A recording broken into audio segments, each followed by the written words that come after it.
Okay, hello everybody who is here, which seems to be no one at the moment. But hello everyone. Theater 71 is back with An Enemy of the People this time by Henrik Ibsen, who is, I am told, half Danish and half Norwegian. So, couple things. First of all, the cast list is just a teeny bit wrong because Half and Typo had to bail at the last minute, so some of us will be taking over some of their roles, and that does mean that we might be talking to each other just a little bit because we have multiple roles, each of us. So if you want to prevent that in the future, remember, join the Discord, sign up for roles, and then we can get some really good plays going, I think. Also, this art might be a little bit bad. That's because I made it. I just kind of put it together. If you guys want to see better art, give me something, and I'll put it up for you guys. Okay. With all of that said, does everybody want to go through and introduce themselves? Alrighty. Just give me My your name, whatever you want to plug in the roles you're playing. They may recognize me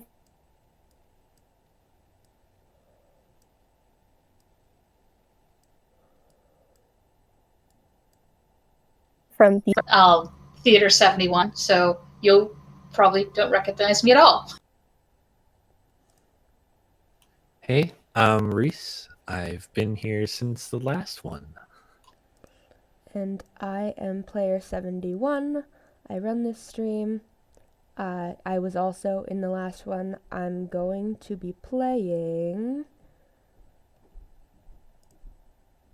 Dr. Thomas Stockman, Hovstad, and Billing, and also Citizen Number 4.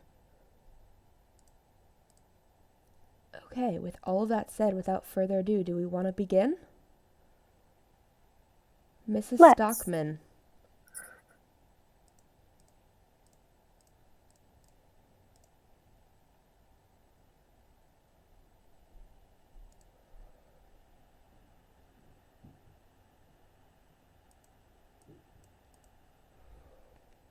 Wait, is Mrs. Stockman Catherine? I believe so. Yes, I think so as well. Yes, it is indeed Mrs. Catherine Stockman.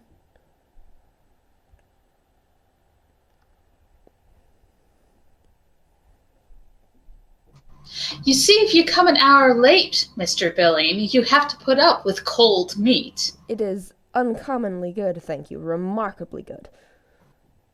My husband makes such a point of having his meals punctually, you know. That doesn't affect me a bit. Indeed, I almost think I enjoy a meal all the better when I can sit down and eat all by myself, undisturbed. Oh, well, as long as you are enjoying it. I expect that. Is Mr. Hovstad coming too? Very likely. And Peter Stockman comes in wearing an overcoat and his official hat and carrying a stick. Good evening, Catherine. Ah, good evening. Is it you? How good of you to come up and see us. I happen to be passing, and so... But you have company with you, I see.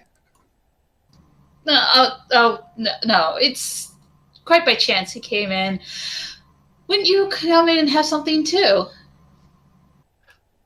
No, thank you. Good gracious, hot meat at night. Not with my digestion. Oh, but just once in a way. No, my dear lady. I stick to my tea and bread and butter. It's much more wholesome in the long run, and a little more economic. Now you mustn't think that Thomas and I are spendthrifts. No, it's you, my dear. I would never think that of you. Is he not at home? No, he went out for a little turn after supper. He and the boys. I doubt if that is a wise thing to do. I fancy I hear him coming now. No, I don't think he is. A knock is heard at the door. Come in. Hofstad comes in from the hall. Oh, it is you, Mr. Hofstad. Yes, I hope you will forgive me, but I was delayed at the printers. Good evening, Mr. Mayor. Good evening. You've come on business, no doubt.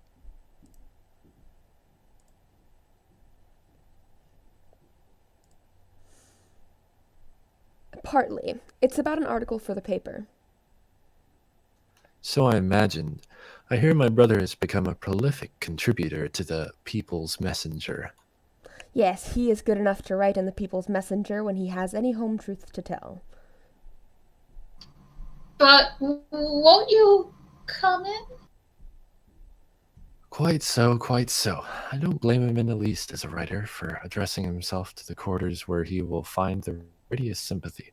And besides that, I personally have no reason to bear any ill will to your paper, Mr. Hofstad. I quite agree with you.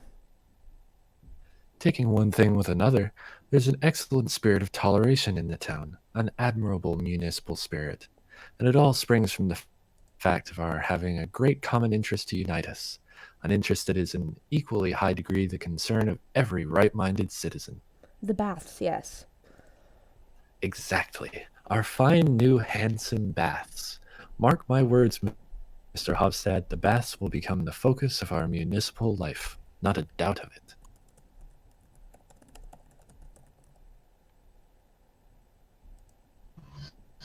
That is just what Thomas said. Think how extraordinarily the place has developed within the last year or two. Money has been flowing in, and there's some life and some business doing in the town. Houses and landed property are rising in value every day. And employment is diminishing. Yes, that is another thing. The burden on the poor rates has been lightened, to the great relief of the propertied classes, and that relief will be even greater if only we get a really good summer this year and lots of visitors, plenty of invalids, who will make the baths talked about. And there is a good prospect of that, I hear. It looks very promising. Inquiries about apartments and that sort of thing are reaching us every day. Well, the doctor's article will come in very suitably. Has he been writing something just lately? This is something he wrote in the winter, a recommendation of the baths, an account of the excellent sanitary conditions here, but I held this article over temporarily. Ah, some little difficulty about it, I suppose. No, not at all. I thought it would be better to wait until the spring, because it is just at this time that people begin to think seriously about their summer quarters. Quite right. You were perfectly right, Mr. Hofstad. Yes, Thomas is really indefatigable when it comes to a question of the baths. Well, remember, he is the medical officer to the baths. Yes, and what is more, they owe their existence to him. Tch.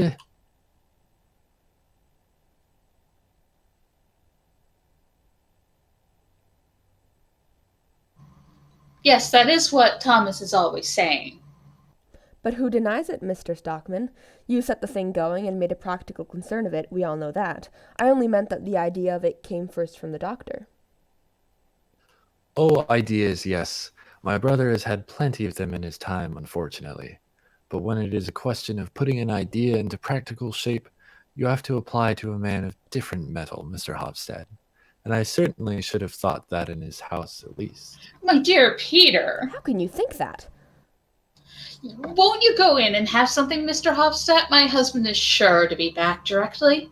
Thank you, perhaps just a morsel. It is a curious thing that these farmers' sons never seem to lose their want of tact. Surely it is not worth bothering about. Cannot share the credit as brothers? I should have thought so, but apparently some people are not satisfied with a share. What nonsense. You and Thomas get on so capitally together.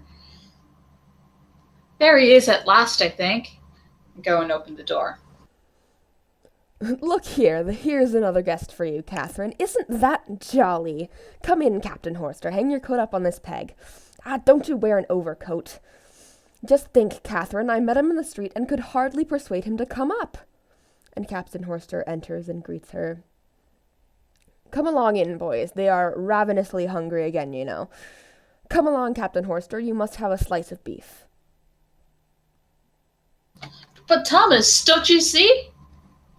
Oh, is it you, Peter? Now that is very delightful. Unfortunately, I must go in a moment. Rubbish! There is some toddy just coming up. You haven't forgotten the toddy, Captain. Of course not. The water is boiling now. And then I go into the dining room. Yes, sit Toddy, down. too. Yes, sit down and we will have it comfortably. Thanks. I never care about an evening's drinking. But this isn't an evening's drinking. It seems to me it is extraordinary how they can put away all that food. Yes, isn't it splendid to see young people eat? They've always got an appetite, you know. That's as it should be. Lots of food, to build up their strength. They are the people who are going to stir up the fermenting forces of the future, Peter. May I ask what they will find here to stir up, as you put it? Ah, you must ask the young people that, when the time comes. We shan't be able to see it, of course. That stands to reason, two old fogies like us. Really, I must say that is an extremely odd expression to... Oh, you mustn't take me too literally, Peter. I am so heartily happy and contented, you know? I think it is such an extraordinary piece of good fortune to be in the middle of all this growing, germinating life. It is a splendid time to live in. It is as if a whole new world were being created around one. Do you really think so? Ah, naturally you can't appreciate it as keenly as I. You have lived all your life in these surroundings, and your impressions have been blunted. But I, who have been buried all these years in my little corner up north, almost without ever seeing a stranger who might bring new ideas with him, well, in my case it has just the same effect as if I had been transported into the middle of a crowded city. Oh, a city. I know. It is all cramped enough here compared with many other places, but there is life here. There's promise. There are innumerable things to work for and fight for, and that is the main thing. Catherine, hasn't the postman been here? No! And then to be comfortably off, Peter. That is something one learns to value when one has been on the brink of starvation as we have. Oh, surely. Indeed, I can assure you, we have often been very hard put to it here. And now, to be able to live like a lord.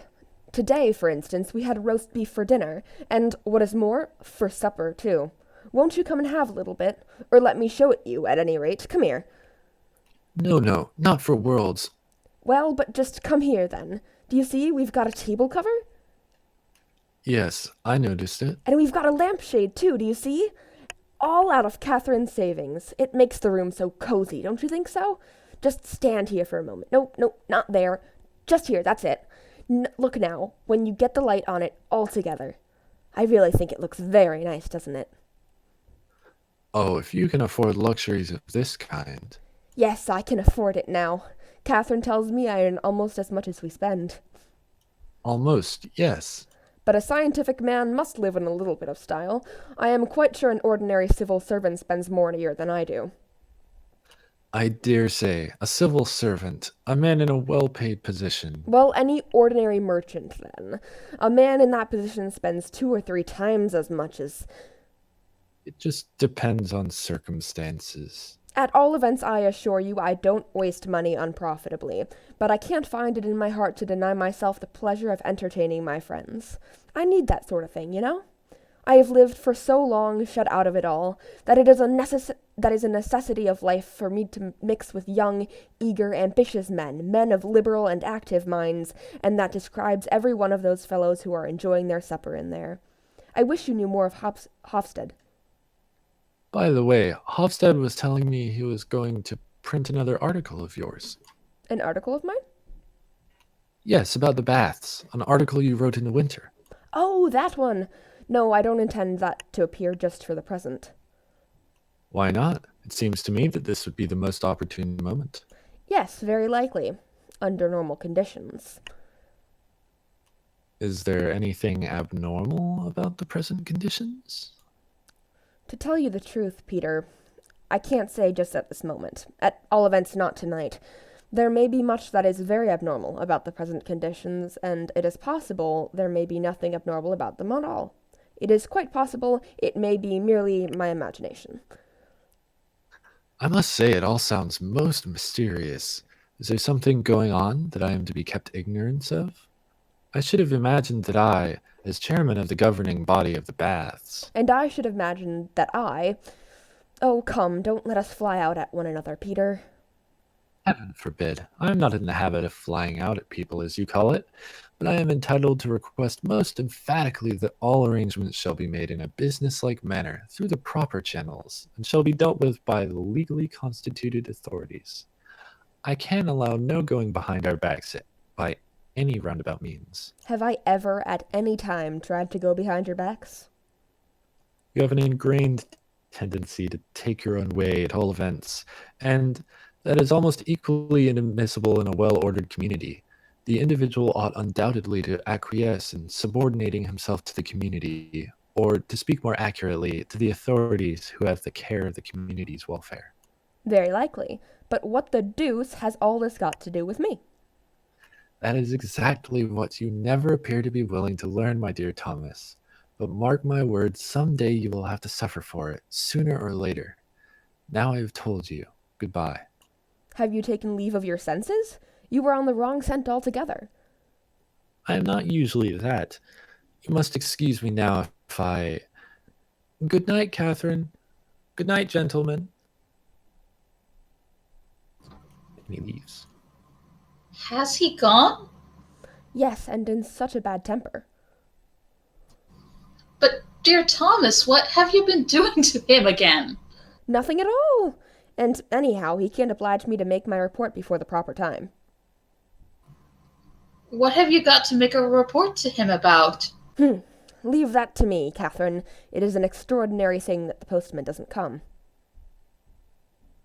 And Hofstad, Billing, and Horster have gotten up from the table and come into the sitting room, and Eilif and Morton enter. Ah, one feels a new man after a meal like that. The mayor wasn't in a very sweet temper tonight, then. It is his stomach. He has a wretched digestion. I rather think it was us two of the People's Messenger that he couldn't digest. I thought you had come out of it pretty well with him. Oh, yes, but it isn't anything more than a sort of truth. That is just what it is. The word sums up the situation. We must remember that Peter is a lonely man, poor chap. He has no home comforts of any kind, nothing but everlasting business, and all that infernal weak tea wash that he pours into himself. Now then, my boys, bring chairs up to the table. Aren't we going to have that toddy, Catherine? I'm just getting it. Sit down here on the couch beside me, Captain Horster. We so seldom see you. Please sit down, my friends. And they all sit down. Now, there you are. This is a rack, and this is rum, and this one is brandy. Now, everyone help themselves. We will. And let us have the cigars. Eilif, you know where the box is, and you, Morton, you can fetch my pipe. I have a suspicion that Eilif pockets a cigar now and then, but I take no notice of it. And my smoking cap, too, Morton. Catherine, you can tell him where I left it. Ah, he's got it. Now, my friends, I stick to my pipe, you know. This one has seen plenty of bad weather with me up north. Your good health, cheering. Ah, it is good to be sitting snug and warm here. Do you sail soon, Captain Horster? I expect to be ready to sail next week. I suppose you are going to America? Yes, that is the plan. Then you won't be able to take part in the coming election. Is there going to be an election? Didn't you know? No, I don't mix myself up with those things. But do you not take an interest in public affairs? No, I don't know anything about politics. All the same, one ought to vote at any rate. Even if one doesn't know anything about what is going on. Doesn't know? What do you mean by that? A community is like a ship. Everyone ought to be prepared to take the helm. Maybe that is all very well on shore, but on a ship, it wouldn't work. It is astonishing how little most sailors care about what goes on the shore. Very extraordinary. Sailors are like birds of passage. They feel equally at home in any latitude, and that is only an additional reason for our being all the more keen, Hofstad. Is there to be anything of public interest in tomorrow's messenger? Nothing about municipal affairs, but the day after tomorrow I was thinking of printing your article. Ah, devil take it! My article! Look here, that must wait a bit. Really? We had just got convenient space for it, and I thought it was just the opportune moment. Yes, very likely you are right, but it must wait all the same. I will explain to you later. And Petra enters from the hall. Good evening. Good evening, Petra. Come along. And you have all been sitting here enjoying yourselves while I have been out slaving. Well, come and enjoy yourself, too. May I mix a glass for you? Thanks, I would rather do it. You always mix it too strong. But I forgot, Father, I have a letter for you. She goes to the chair. A letter? From whom? The postman gave it to me when I was going out. And you only give to me now. I really had not time to run up again. There it is. Let's see, child. Yes, that's all right. Is that the one you were expecting so anxiously, Thomas? Yes, it is. I must go to my room now and... Where shall I get a light, Catherine? Is there no lamp in my room again? Yes, your lamp is already lit on your desk. Good. Excuse me for a moment, and I disappear into my study. What do you suppose it is, Mother? I don't know. For the last day or two, he has been always asking if the postman has been here. Probably for some country patient. Poor old Dad. He will overwork himself soon. There, that will taste good. Have you been teaching in the evening school again today? 2 hours. And 4 hours of school in the morning? 5 hours. And you still have got exercises to correct, I see. A whole heap, yes.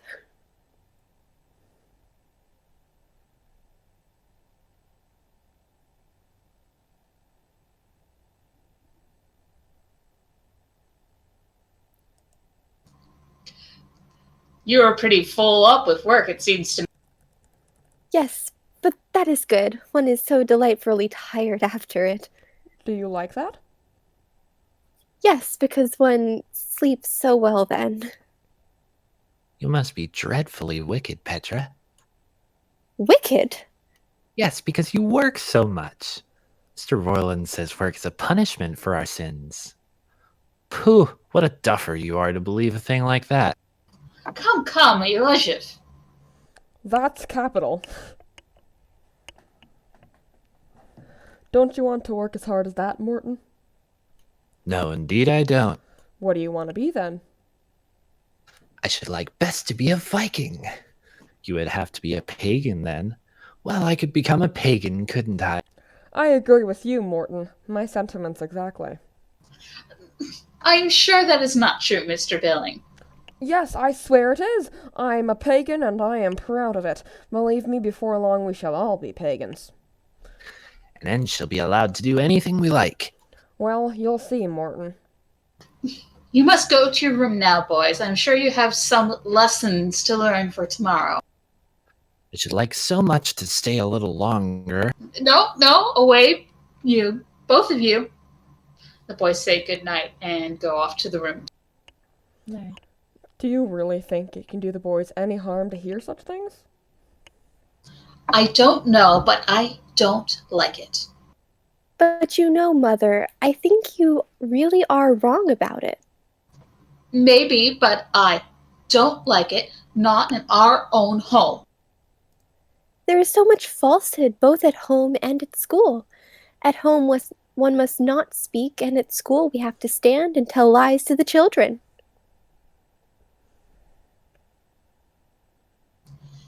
Tell lies?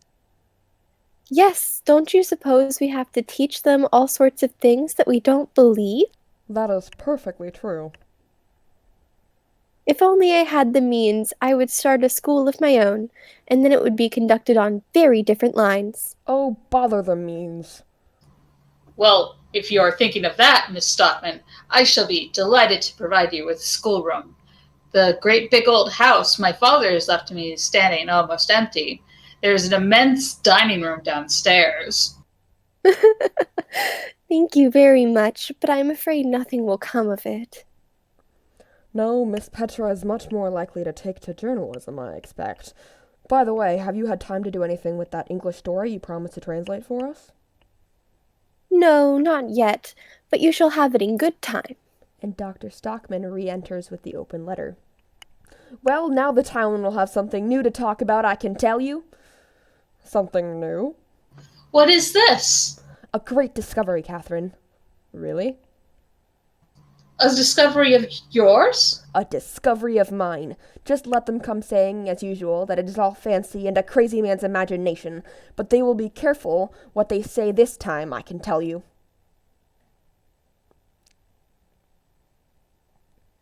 But father, tell us what it is. Yes, only give me time and you shall know all about it. If only I had Peter here now. It just shows how we men can go about forming our judgments when in reality we are as blind as any moles. What are you driving at, Doctor? Isn't it the universal opinion that our town is a healthy spot? Certainly. Quite an unusually healthy spot, in fact. A place that deserves to be recommended in the warmest possible manner, either for invalids or for people who are well. Yes, but my dear Thomas. And we have been recommending it and praising it. I have written and written, both in the Messenger and in pamphlets. Well, what then? And the baths, we have called them the main artery of the town's lifeblood, the nerve center of our town, and the devil knows what else. The town's pulsating heart was the expression I once used on an important occasion. Quite so. Well, do you know what they really are? These great, splendid, much-praised baths that have cost so much money? Do you know what they are? No. What are they? Yes, what are they? The whole place is a pest house. The baths, father? Our baths? But, Doctor, absolutely incredible. The whole bath establishment is a whited, porcelained sepulchre, I tell you. The gravest possible danger to the public health. All the nastiness up at Mulladoll, all that stinking filth is infecting the water in the conduit pipes leading to the reservoir. And the same cursed, filthy poison oozes out on the shore, too. Where the bathing place is. Just there. How do you come to be so certain of all this, Doctor? I have investigated the matter most conscientiously. For a long time past I have suspected something of the kind. Last year we had some very strange cases of illness among the visitors. Typhoid cases and cases of gastric fever. Yes, that is quite true. At the time we supposed the visitors had been infected before they came, but later on in the winter I began to have a different opinion, and so I set myself to examine the water as well as I could. Then that is what you've been so busy with? Indeed I have been busy, Catherine. But here I had none of the necessary scientific apparatus, so I sent samples, both of the drinking water and of the seawater, up to the university, to have an accurate analysis made by a chemist. And have you got that? Here it is! It proves the presence of decomposing organic matter in the water. It is full of infusoria. The water is absolutely dangerous to use, either internally or externally. What a mercy you discovered it in time. You may well say so. And what do you propose to do now, Doctor? To see the matter put right, naturally. How can that be done? It must be done, otherwise the baths will be absolutely useless and wasted. But we need not anticipate that. I have a very clear idea what we shall have to do. But why have you kept this all so secret, dear? Do you suppose I was going to run about the town gossiping about it before I had absolute proof? No, thank you. I am not such a fool. Still, you might have told us. Not a living soul. But tomorrow you may run around to the old badger. Oh, Thomas! Well, to your grandfather, then. The old boy will have something to be astonished at. I hope he thinks I am cracked, and there are lots of other people who think so too, I have noticed. But now these good folks shall see. They shall just see. There will be a nice upset in the town, Catherine. You can't imagine what it will be. And all the conduit pipes will have to be relayed. All the conduit pipes? Yes, of course. The intake is too low down. It will have to be lifted to a position much higher up. Then you were right after all. Ah, you remember, Petra, I wrote opposing the plans before the work was begun. But at that time, no one would listen to me. Well, I'm gonna let them have it now. Of course, I have prepared a report for the Baths Committee. I've had it ready for a week and was only waiting for this to come. Now it shall go off at once. Look at that. 4 closely written sheets, and the letter shall go with them. Give me a bit of paper, Catherine, something to wrap them up in. That'll do. Now give it to what the deuce is her name? Give it to the maid, and tell her to take it at once to the mayor. And Miss Dawkin leaves with the packet. What do you think Uncle Peter will say, Father? What is there for him to say? I should think he would be very glad that such an important truth has been brought to light. Will you let me print a short note about your discovery in the messenger? I shall be much obliged if you will. It is very desirable that the public should be informed of it without delay. Certainly. She has just gone with it. Upon my soul, Doctor, you are going to be the foremost man in town. Nonsense. As a matter of fact, I have done nothing more than my duty. I've only made a lucky find, that's all. Still, all the same. Hofstad, don't you think the town ought to give Dr. Stockman some sort of testimonial? I will suggest it anyway, and I will speak to Aslaxon about it. No, my good friends, don't let us have any of that nonsense. I won't hear anything of the kind. And if the Baths Committee should think of voting me an increase of salary, I will not accept it. Do you hear, Catherine? I won't accept it. You are quite right, Thomas. To your health, Father. Your health, Doctor. Good night. I hope it will bring nothing but good luck. Thank you, my dear fellows. I feel tremendously happy. It is a splendid thing for a man to be able to feel that he has done a service to his native town and to his fellow citizens. Hurrah, Catherine! And I hug her, and everybody's laughing and clapping and cheering. And that brings us to the end of Act 1.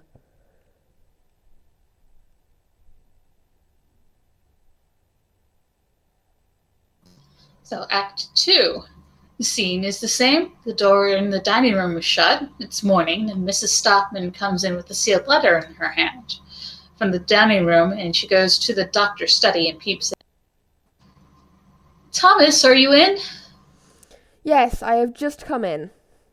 What is it? A letter from your brother. Aha, let us see.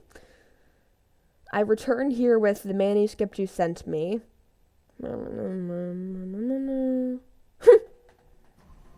What does he say?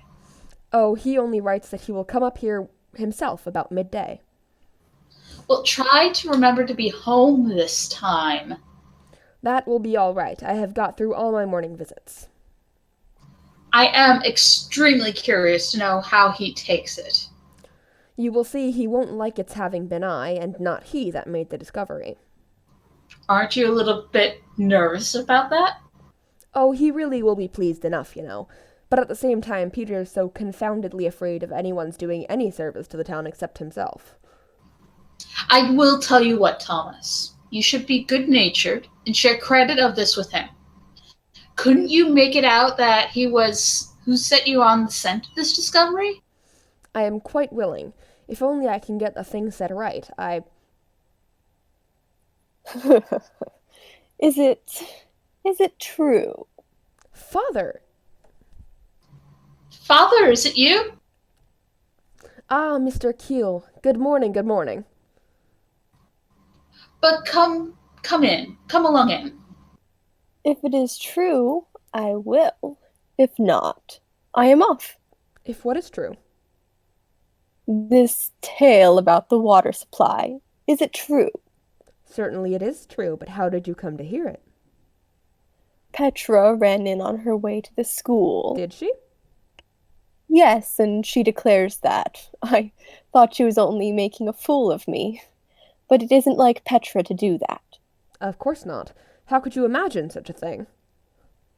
Oh well, it is better never to trust anybody.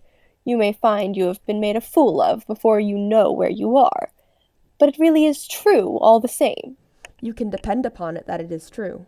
Won't you sit down? Isn't it a real bit of luck for the town?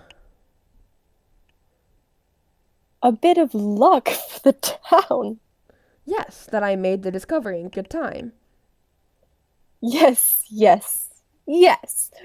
But I should never have thought you the sort of a man to pull your brother's leg like this. Pull his leg?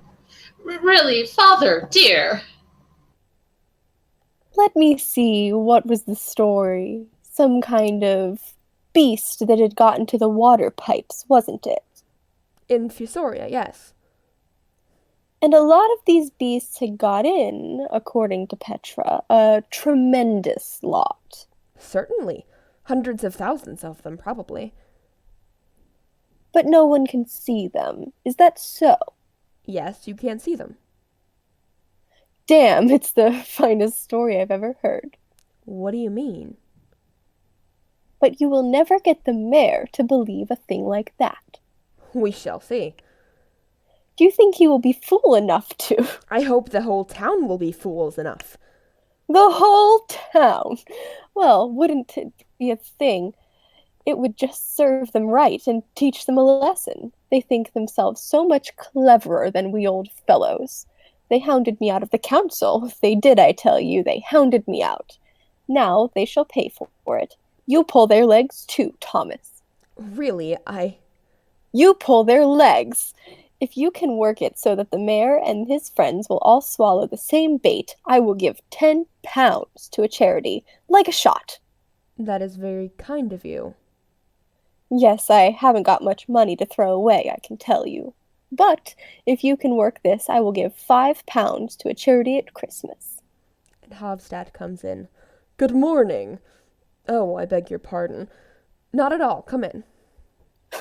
Oh ho, is he in this too? What do you mean? Certainly he is. I might have known it. It must get into the papers. You know how to do it, Thomas. Set your wits to work. Now I must go. Won't you stay a little while? No, I must be off now. You keep up this game for all it is worth. You won't repet it. I'm damned if you will. Just imagine, the old chap doesn't believe a word of all this about the water supply. Oh, that was it then. Yes, that was what we were talking about. Perhaps it is the same thing that brings you here? Yes, it is. Can you spare me a few minutes, Doctor? As long as you like, my dear fellow.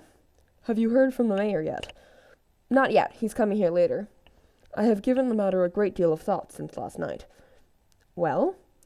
From your point of view, as a doctor and a man of science, the affair of the water supply is an isolated matter. I mean, you do not realize that it involves a great many other things. How do you mean? Let us sit down, my dear fellow. No, sit here on the couch. Now then, you mean that... You said yesterday that the pollution of the water was due to impurities in the soil. Yes, unquestionably it is due to that poisonous morass up at Mullidal. Begging your pardon, Doctor, I fancy it is due to quite another morass altogether. What morass? The morass that the whole life of our town is built on and is rotting in. What the deuce are you driving at, Hofstad? The whole of the town's interests have, little by little, got into the hands of a pack of officials. Oh, come, they are not all officials. No, but those that are not officials are at any rate the officials' friends and adherents.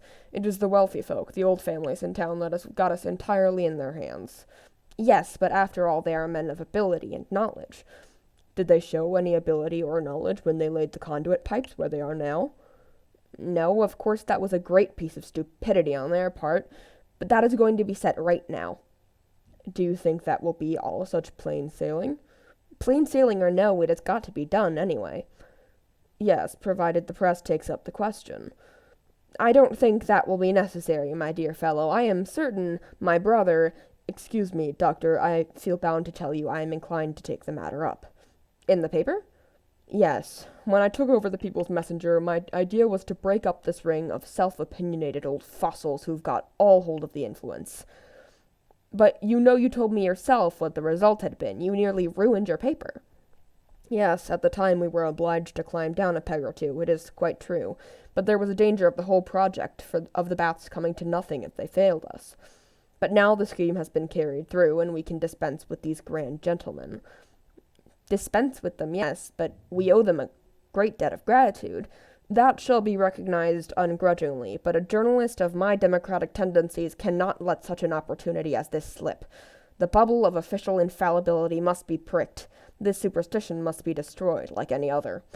I am wholeheartedly with you in that, Mr. Hofstad. If it is a superstition, away with it.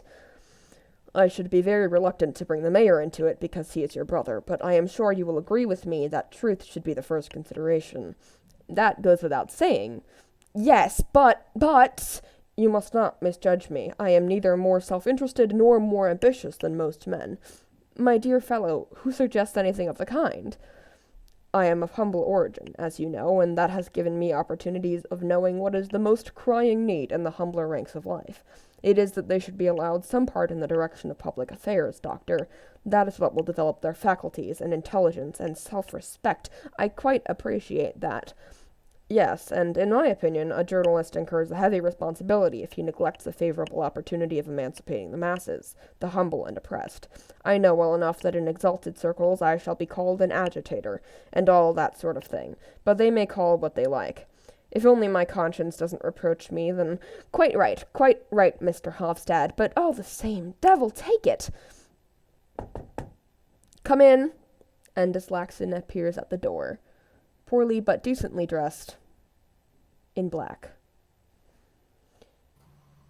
Excuse me taking the liberty, Doctor. Ah, it is you, Laxton. Yes, Doctor. Is it me you want, Laxton? No, I didn't know I should find you here. No, it was the doctor I am quite at your service. What is it? It is what I heard from Mr. Billingtrue, sir, that you mean to improve our water supply. Yes, for the baths. Quite so, I understand. Well, I have come to say that I will back that up every means in my power. You see, I shall be very grateful to you, but... Because it may be no bad thing to have a small tradesman at your back. We form, as it was, a compact majority of the town, if we choose. And it was always a good thing to have the majority with you, Doctor. That is undeniably true, but I confess I don't see why such unusual precautions should be necessary in this case. It seems to me that such a plain, straightforward thing... Oh, it may be very desirable all the same. I know our local authorities so well. Officials are not generally very ready to act on proposals that come from other people. That is why I think it would be not at all amiss if we made a little demonstration. That's right. Demonstration, did you say? What on earth are you going to make a demonstration about? We shall proceed with the greatest moderation, Doctor. Moderation is always my aim. It is the greatest virtue in a citizen. At least, I think so. It is well known to be a characteristic of yours, Mr. Laxton. Yes, I think I may pride myself on that. And this matter of the water supply is of the greatest importance to us small tradesmen. The baths promise to be a regular gold mine for our town. We shall make our living out of them, especially those of us who are householders. That is why we will back up the project as strongly as possible. And as I am present chairman of the Householders Association. Yes. And what is more, local secretary of the Temperance Society. You know, sir, I suppose that I am a worker in the temperance cause? Of course. Well, you can understand that I come into contact with a great many people. And as I have the reputation of a temperate and law-abiding citizen, like yourself, Doctor, I have a certain influence in the town, a little bit of power, if I may be allowed to say. I know that quite well, Mr. Laxton. So, you see, it would be an easy matter for me to set on foot some testimonial, if necessary. A testimonial? Yes, some kind of address of thanks from the townsmen for your share in a matter of such importance to the community. I need scarcely say that it would have to be drawn up with the greatest regard to moderation, so as not to offend the authorities, who, after all, have the reins in their hands. If we pay strict attention to that, no one can take it amiss, I should think. Well, and having supposing they didn't like it. No. There must be no discourtesy to the authorities, Mr. Hofstad.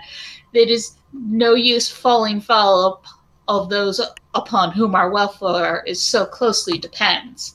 I have done that in my time, and no good ever comes to it. But no one can make exception to a reasonable and frank expression of a citizen's view. I can't tell you, dear Mr. S. Laxon, how extremely pleased I am to find such hearty support among my fellow citizens. I am delighted, delighted! Now, you will take a small glass of sherry, eh? No, thank you. I never drink alcohol of that kind. Well, what do you say to a glass of beer, then? Nor that either. Thank you, doctor. I never drink anything as early as this. I am going into town now to talk this over with one or two householders and prepare the ground. It is tremendously kind of you, Mr. S. Laxon, but I really cannot understand the necessity for all these precautions. It seems to me that the thing should go of itself. The authorities are somewhat slow to move, doctor. Far be it from me to blame them. We are going to stir them up in the paper tomorrow, S. Laxon. But not violently, I trust, Mr. Hofstad. Proceed with moderation, or you will do nothing with them. You may take my advice. I have gathered my experience in the school of life. Well, I must say goodbye, doctor. You know now what we small tradesmen are at your back at all events, like a solid wall. You have the compact majority on your side, doctor. I am very much obliged, dear Mr. S. Laxon. Goodbye. Are you going my way towards the printing office, Mr. Hofstad? I will come later. I have something to settle up first. Very well. Eslakin bows and goes out, and Stockman follows him. And as Stockman re-enters, well, what do you think of that, Doctor? Don't you think it is high time we stirred a little life into all this slackness and vacillation and cowardice? Are you referring to S. Laxon? Yes, I am. He is one of those who are floundering in a bog, decent enough fellow though they may be, otherwise.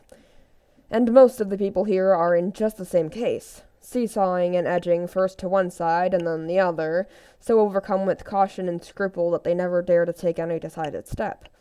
Yes, but as Laxon seemed to me so thoroughly well-intentioned, there is one thing I esteem higher than that, and that is for a man to be self-reliant and sure of himself. I think you are perfectly right there. That is why I want to seize this opportunity, and try if I cannot manage to put a little virility into these well-intentioned people for once. The idol of authority must be shattered in this town. This gross and inexcusable blunder about the water supply must be brought home to the mind of every municipal voter. Very well. If you are of opinion that it is good for the community, so be it. But not until I've had a talk with my brother. Anyway, I will get a leading article ready, and if the mayor refuses to take the matter up, how can you suppose such a thing possible? It is inconceivable, and in that case, I promise you. Look here, in that case you may print my report. Every word of it. May I have your word for it? Here it is. Take it with you. It can do no harm for you to read it through, and you can give it me back later on. Good. That is what I will do. And now goodbye, Doctor. Goodbye. You will see everything will run quite smoothly, Mr. Hofstad, quite smoothly. We shall see. And he bows and goes out. And I open the dining room door. Catherine! Oh, you are back, Petra? Yes, I have just come from the school. Has he not been here yet? Peter? No, but I have had a long talk with Hofstad. He is quite excited about my discovery. I find it has a much wider bearing than I at first imagined, and he has put his paper at my disposal if necessity should arise. Do you think it will? Not for a moment. But at all events, it makes me feel proud to know that I have the liberal-minded independent press on my side. Yes, and just imagine, I've had a visit from the chairman of the Householders Association. Oh, what did he want? To offer me his support, too. They will support me in a body if it should be necessary. Catherine, do you know what I've got behind me? Behind you? No, what have you got behind you? The compact majority. Really? Is that a good thing for you, Thomas? I should think it was a good thing. By Jove, it's a fine thing to feel this bond of brotherhood between oneself and one's fellow citizens. And to be able to do so much that is good and useful, Father. And for one's own native town into the bargain, my friend. That was a ring at the bell. It must be he, then. Come in. Good morning. Glad to see you, Peter. Good morning, Peter. How are you? So, thank you. I received from you yesterday after office hours a report dealing with the condition of the water at the baths. Yes, have you read it?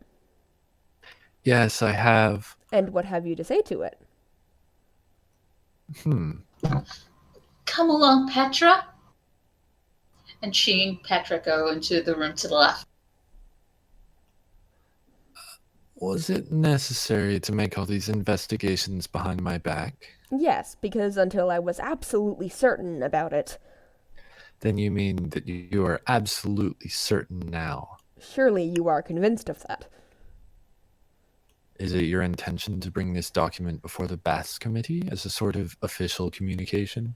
Certainly. Something must be done in the matter, and that quickly. As usual, you employ violent expressions in your report. You say, among other things, that what we offer visitors in our baths is a permanent supply of poison. Well, can you describe it any other way, Peter? Just think, water that is poisonous whether you drink it or bathe in it. And this we offer to the poor sick folk who come to us trustfully and pay us at an exorbitant rate to be made well again. And your reasoning leads you to this conclusion that we must build a sewer to draw off all the alleged impurities from Moladol and must relay the water conduits. Yes. Do you see any other way out of it? I don't. I made a pretext this morning to go and see the town engineer and, as if only half seriously, broached the subject of these proposals as a thing we might perhaps have to take under consideration sometime later on. Some time later on? He smiled at what he considered to be my extravagance, naturally. Have you taken the trouble to consider what your proposed alterations would cost? According to the information I obtained, the expenses would probably mount up to 15 or 20,000 pounds. Would it cost so much?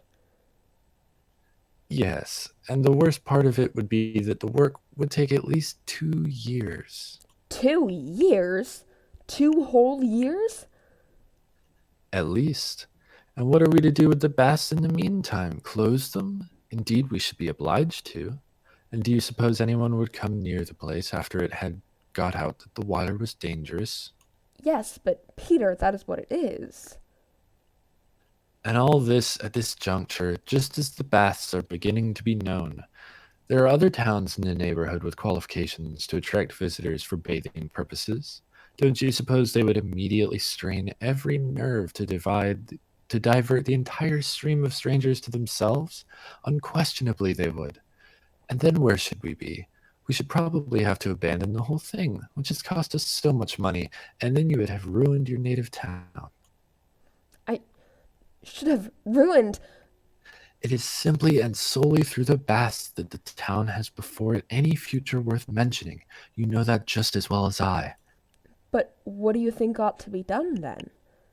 Your report has not convinced me that the condition of the water at the baths is as bad as you represent it to be. I tell you it is even worse, or at all events it will be in summer when the warm weather comes. As I said, I believe you exaggerate the matter considerably. A capable physician ought to know what measures to take. He ought to be capable of preventing injurious influences or of remedying them if they become obviously persistent. Well, what more?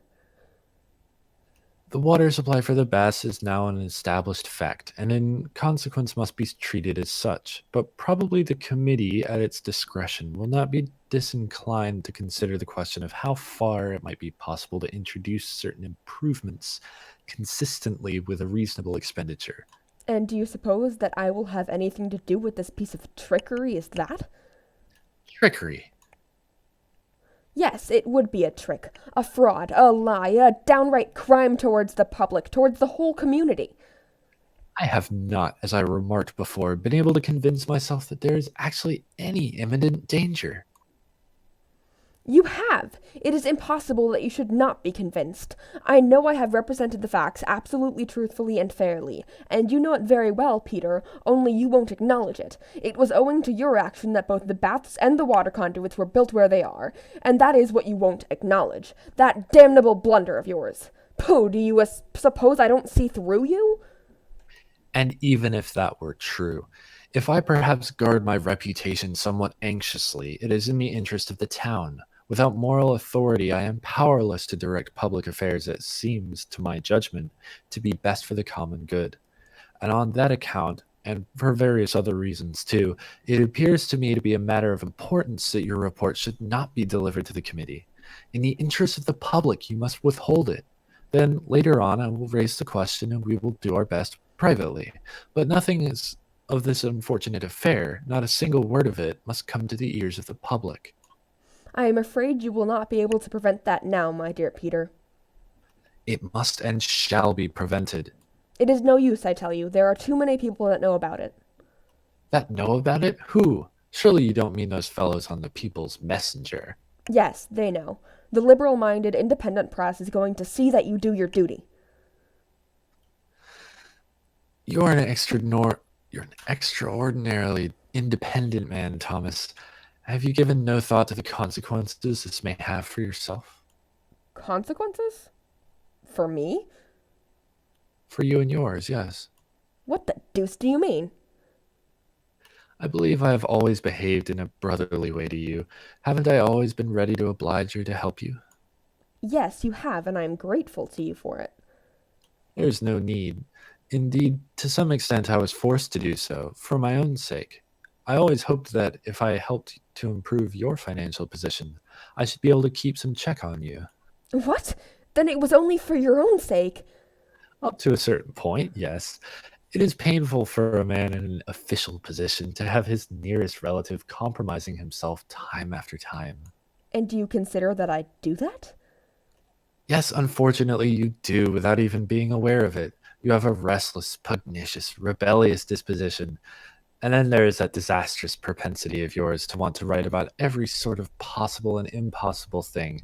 The moment an idea comes into your head, you must needs go and write a newspaper article or a whole pamphlet about it. Well, but is it not the duty of a citizen to let the public share in any new ideas he may have? Oh, the public doesn't require any new ideas. The public is best served by the good, old, established ideas it already has. And that is your honest opinion? Yes, and for once I must talk frankly to you. Hitherto, I have tried to avoid doing so because I know how irritable you are, but now I must tell you the truth, Thomas. You have no conception for what an amount of harm you do to yourself by your impetuosity. You complain of the authorities, you even complain of the government. You are always pulling them to pieces. You insist that you have been neglected and persecuted. But what else can such a cantankerous man as you expect? What next? Cantankerous, am I? Yes, Thomas, you are an extremely cantankerous man to work with. I know that to my cost. You disregard everything that you ought to have consideration for. You seem completely to forget that it is me you have to thank for your appointment here as medical officer to the bath. I was entitled to it as a matter of course. I and nobody else. I was the first person to see that the town could be made into a flourishing watering place, and I was the only one who saw it at that time. I had to fight single-handed in support of the idea for many years, and I wrote and wrote. Undoubtedly. But things were not ripe for this scheme then, though of course you could not judge of that in your out-of-the-way corner up north. But as soon as the opportune moment came, I, and the others, took the matter into our hand.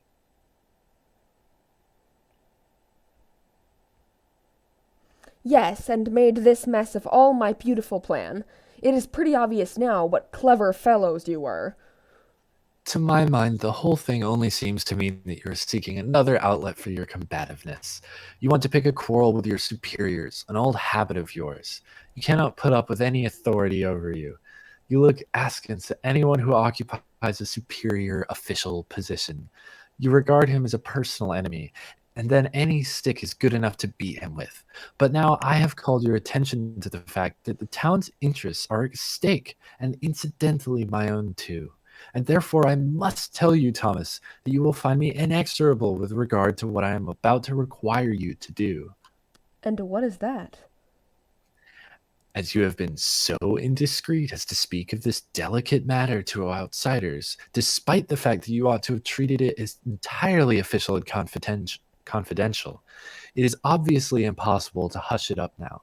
All sorts of rumors will get about directly, and everyone who has a grudge against us will take care to embellish these rumors. So it will be necessary for you to refute them publicly. How? I don't understand.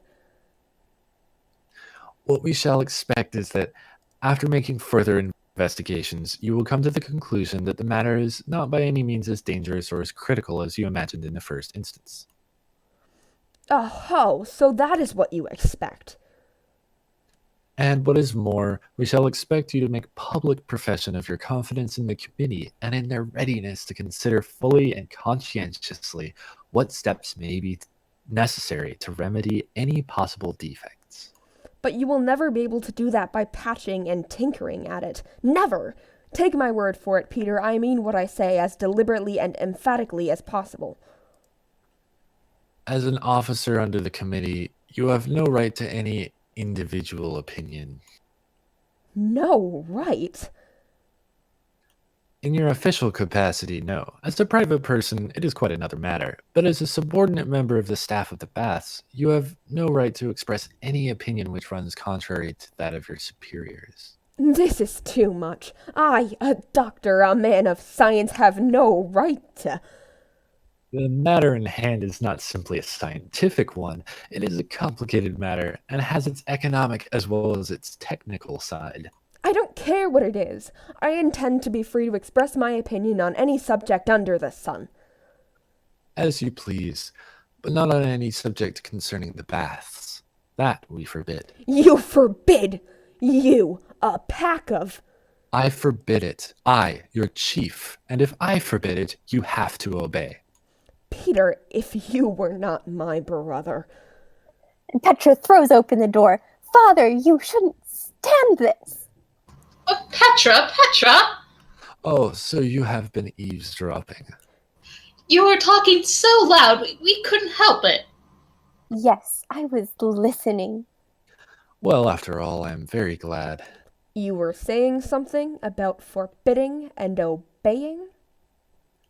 You obliged me to take that tone with you.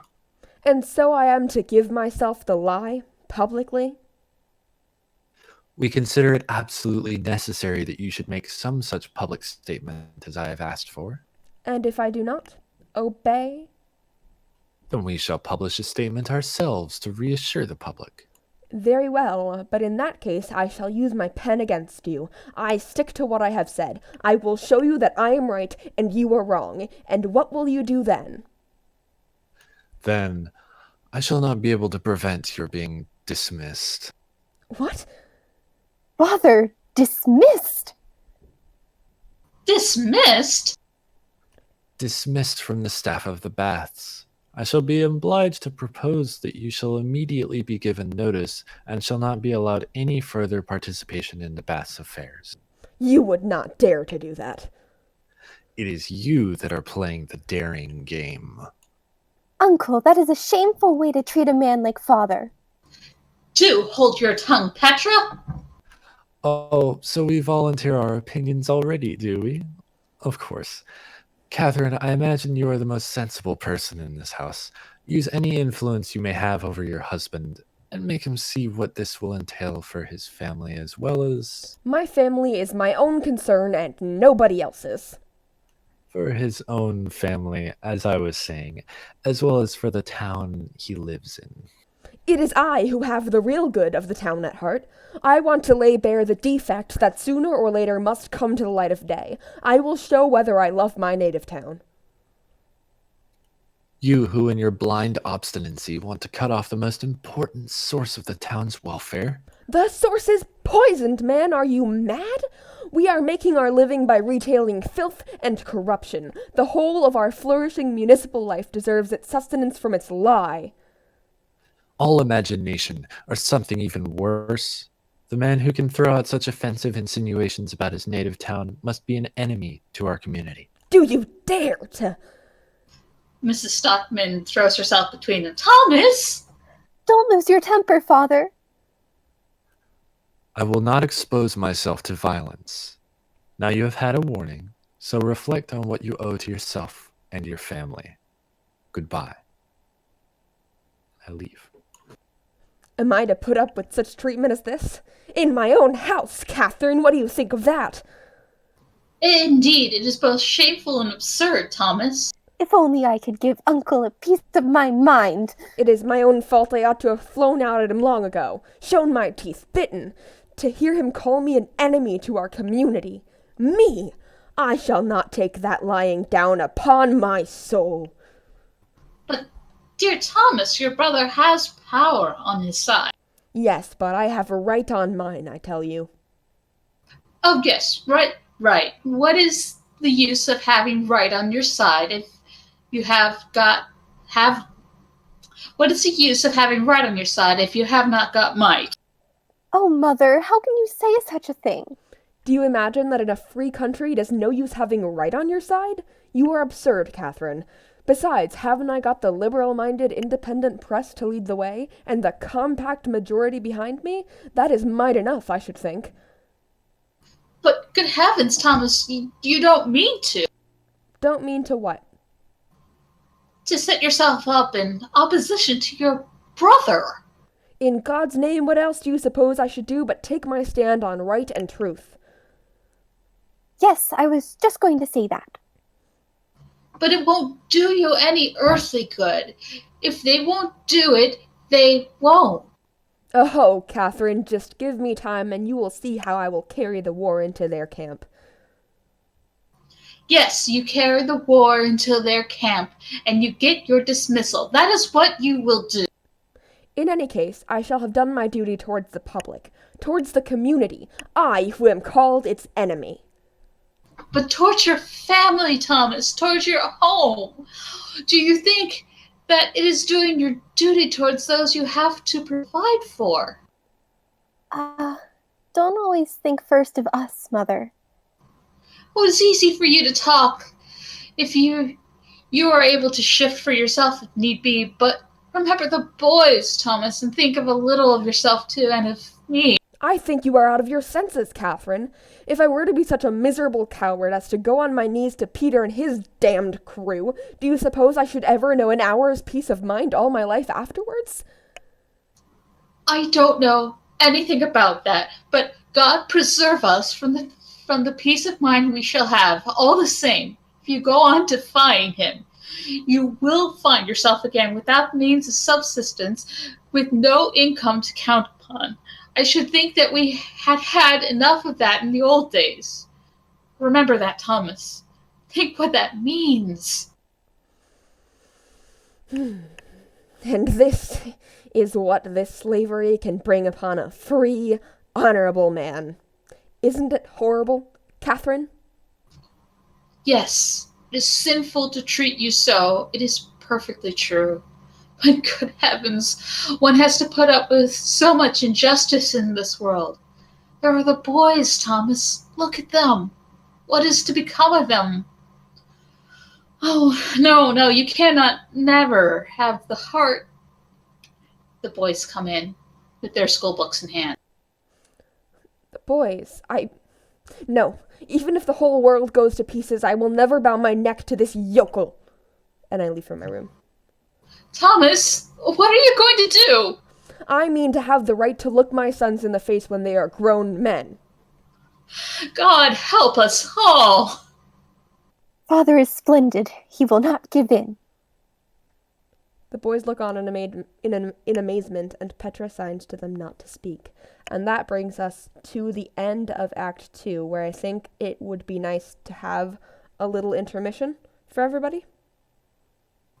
Okay. Yeah, All sure. right. I would like to make the comment that I hate saying all of the lines of Peter. I just, what a terrible person. Yeah, such is the plight of an actor. We're really coming to some conflict now. My own brother, Peter. Jeez. God, I was just sitting there myself in the beginning while y'all were talking back and forth, like, well, I can't wait for my character to come in, forgetting the plot is in her pockets. Okay, in any case, 10-minute intermission, Sure. Okay. and we will All be right. back then.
Okay, hello everybody, and we are back with an enemy of the people, in which I, Dr. Stockman, have been betrayed by my brother Peter and told to cover up a scandal. So without further ado, we are in the editorial office of the People's Messenger. Hovstad is sitting at a desk writing, and Billing comes in from the right with Dr. Stockman's manuscript in his hand. Well, I must say... Have you read it through? Yes, indeed I have. Don't you think the doctor hits them pretty hard? Hard? Bless my soul, he's crushing. Every word falls like... How shall I put it? Like the blow of a sledgehammer. Yes, but they are not the people to throw up the sponge at the first blow. That is true, and for that reason we must strike blow upon blow until the whole of this aristocracy tumbles to pieces. As I sat in there reading this, I almost seemed to see a revolution in being. Hush! Speak so that Aslaxon cannot hear you. Aslaxon is a chicken-hearted chap, a coward. There is nothing of the man in him. But this time you will insist on your own way, won't you? You will put the doctor's article in? Yes, and if the mayor doesn't like it, that will be the devil of a nuisance. Well, fortunately we can't turn the situation to a good account, whatever happens. If the mayor will not fall in with the doctor's project, we shall have all the small tradesmen down on him, the whole of the Householders' Association and the rest of them. And if he does fall in with it, he will fall out with the whole crowd of large shareholders in the baths, who up to now have been his most valuable supporters. Yes, because they will certainly have to fork out a pretty penny. Yes, you may be sure they will. And this way the ring will be broken up, you see, and then in every issue of the paper we will enlighten the public on the mayor's incapability on one point or another, and make it clear that all the positions of trust in the town, the whole control of municipal affairs, ought to be put in the hands of the Liberals. That is perfectly true. I see it coming. I see it coming. We are on the threshold of a revolution. Hush. Come in. And Dr. Stockman enters. Ah, it is you, Doctor. Well? You may set to work and print it, Mr. Hovstad. Has it come to that, then? Hurrah! Yes, print away. Undoubtedly it has come to that. Now they must take what they get. There's going to be a fight in the town, Mr. Billing. War to the knife, I hope. We will get our knives to their throats, doctors. This article is only a beginning. I have already got 4 or 5 more sketched out in my head. Where is Aslaxon? Aslaxon, just come here for a minute. 4 or 5 more articles, did you say? On the same subject? No, far from it, my dear fellow. No, they are quite about another matter. But they all spring from the question of whether water supply and the drainage. One thing leads to another, you know. It is like beginning to pull down an old house, exactly. Upon my soul, it's true. You find you are not done till you have pulled all the old rubbish down. Aslaxon comes in. Pulled down? You are not thinking of pulling down the desks, surely, Doctor? Far from it, don't be afraid. No, we meant something quite different. Well, what do you think of my article, Mr. Hovstad? I think it is simply a masterpiece. Do you really think so? Well, I am very pleased, very pleased. It is so clear and intelligible, one need have no special knowledge to understand the bearing of it. You will have every enlightened man on your side. And every prudent man, too, I hope? The prudent and the imprudent, almost the whole town. In that case, we may venture to print it. I should think so. We will put it in tomorrow morning. Of course, you must not lose a single day. What I wanted to ask you, Mr. Aslaxon, was if you would supervise the printing of it yourself. With pleasure. Take care of it as if it were a treasure. No misprints. Every word is important. I will look in again a little later. Perhaps you will be able to let me see a proof. I can't tell you how eager I am to see it in print, and see it burst upon the public. Burst upon them, yes, like a flash of lightning. And to have it submitted to the judgment of my intelligent fellow townsmen. You cannot imagine what I have gone through today. I have been threatened first with one thing and then with another. They have tried to rob me of my most elementary rights as a man. What, your rights as a man? They have tried to degrade me, to make a coward of me, to force me to put personal interests before my most sacred convictions.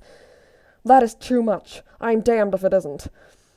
Oh, you mustn't be surprised at anything from that quarter.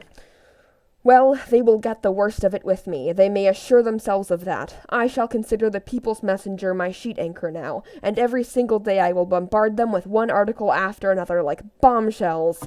Yes, but... Hurrah! It is war! It is war! I shall smite them to the ground. I shall crush them. I shall break down all their defenses before the eyes of the honest public. That is what I shall do. Yes, but in moderation, Doctor. Proceed with moderation. Not a bit of it, not a bit of it. Don't spare the dynamite. Because it is not merely a question of water supply and drains now, you know. No, it is the whole of our social life that we have got to purify and disinfect. Spoken like a deliverer. All the incapables must be turned out, you understand, and that in every walk of life. Endless vistas have opened themselves to my mind's eye today. I cannot see it all quite clearly yet, but I shall in time. Young and vigorous stand-bearers. Those are what we need and must seek, my friends. We must have new men in command at all our outposts. Hear, hear. We only need to stand by one another, and it will be perfectly easy. The revolution will be launched like a ship that runs smoothly off the stocks, don't you think so? For my part, I think we have now a prospect of getting the municipal authority into the hands where it should lie. And only if we proceed with moderation. I cannot imagine that there will be any risk. Who the devil cares whether there is any risk or not? What I am doing in the name of truth and for the sake of my conscience. You are a man who deserves to be supported, Doctor.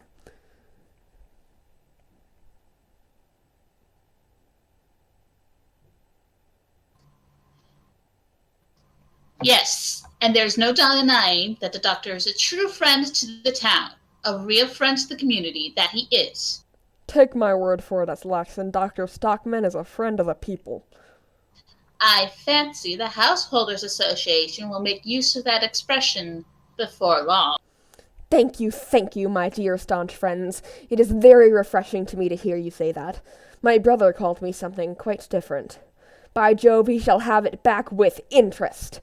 But now I must be off to see a poor devil. I will come back, as I said. Keep a very careful eye on the manuscript, Laxon, and don't for worlds leave out any of my notes of exclamation. Rather, put one or two more in. Capital! Capital! Well, goodbye for the present. Goodbye, goodbye. He may prove an invaluable, useful man to us. As he confines himself to this matter of the baths. But if he goes further afield, I don't think it would be advisable to follow him. That all depends. You are so infernally timid, Laxon. Timid?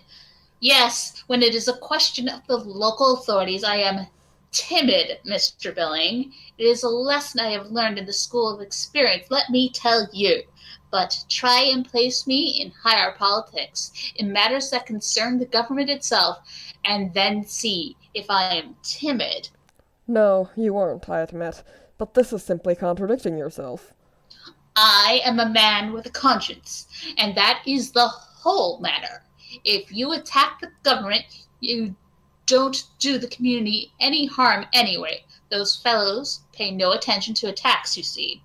They go on just as they are in spite of them. But local authorities are different. They can be turned out. And perhaps you may get an ignorant lot into office who may do irreparable harm to the householders and everyone else. But what of the education of citizens by self-government? Don't you attach any importance to that? When a man has interest in his own to protect, he cannot think of everything, Mr. Hofstad. Then I hope I shall never have interests of my own to protect. Hear, hear. Mr. Sheriff Stesgard, was your predecessor at that editorial desk? Bah, that turncoat. I am not a weathercock, and never will be. A politician should never be too certain of anything, Mr. Hofstad.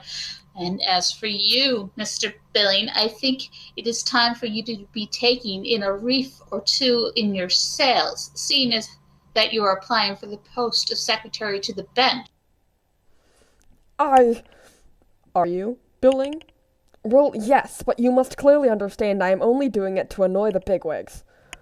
Anyhow, it is no business of mine. But if I am to be accused of timidity and inconsistency in my principles, this is what I want to point out. My political past is an open book. I have never changed except perhaps to become a little bit more moderate, you see. My heart is still with the people, but I don't deny that my reason has a certain bias towards the authorities. The local ones, I mean. And he goes into the printing room. Oughtn't we try to get rid of him, Hofstad? Do you know anyone else who will advance the money for our paper and printing bill? It is an infernal nuisance that we don't possess some capital to trade on. Yes, if only we had that, then...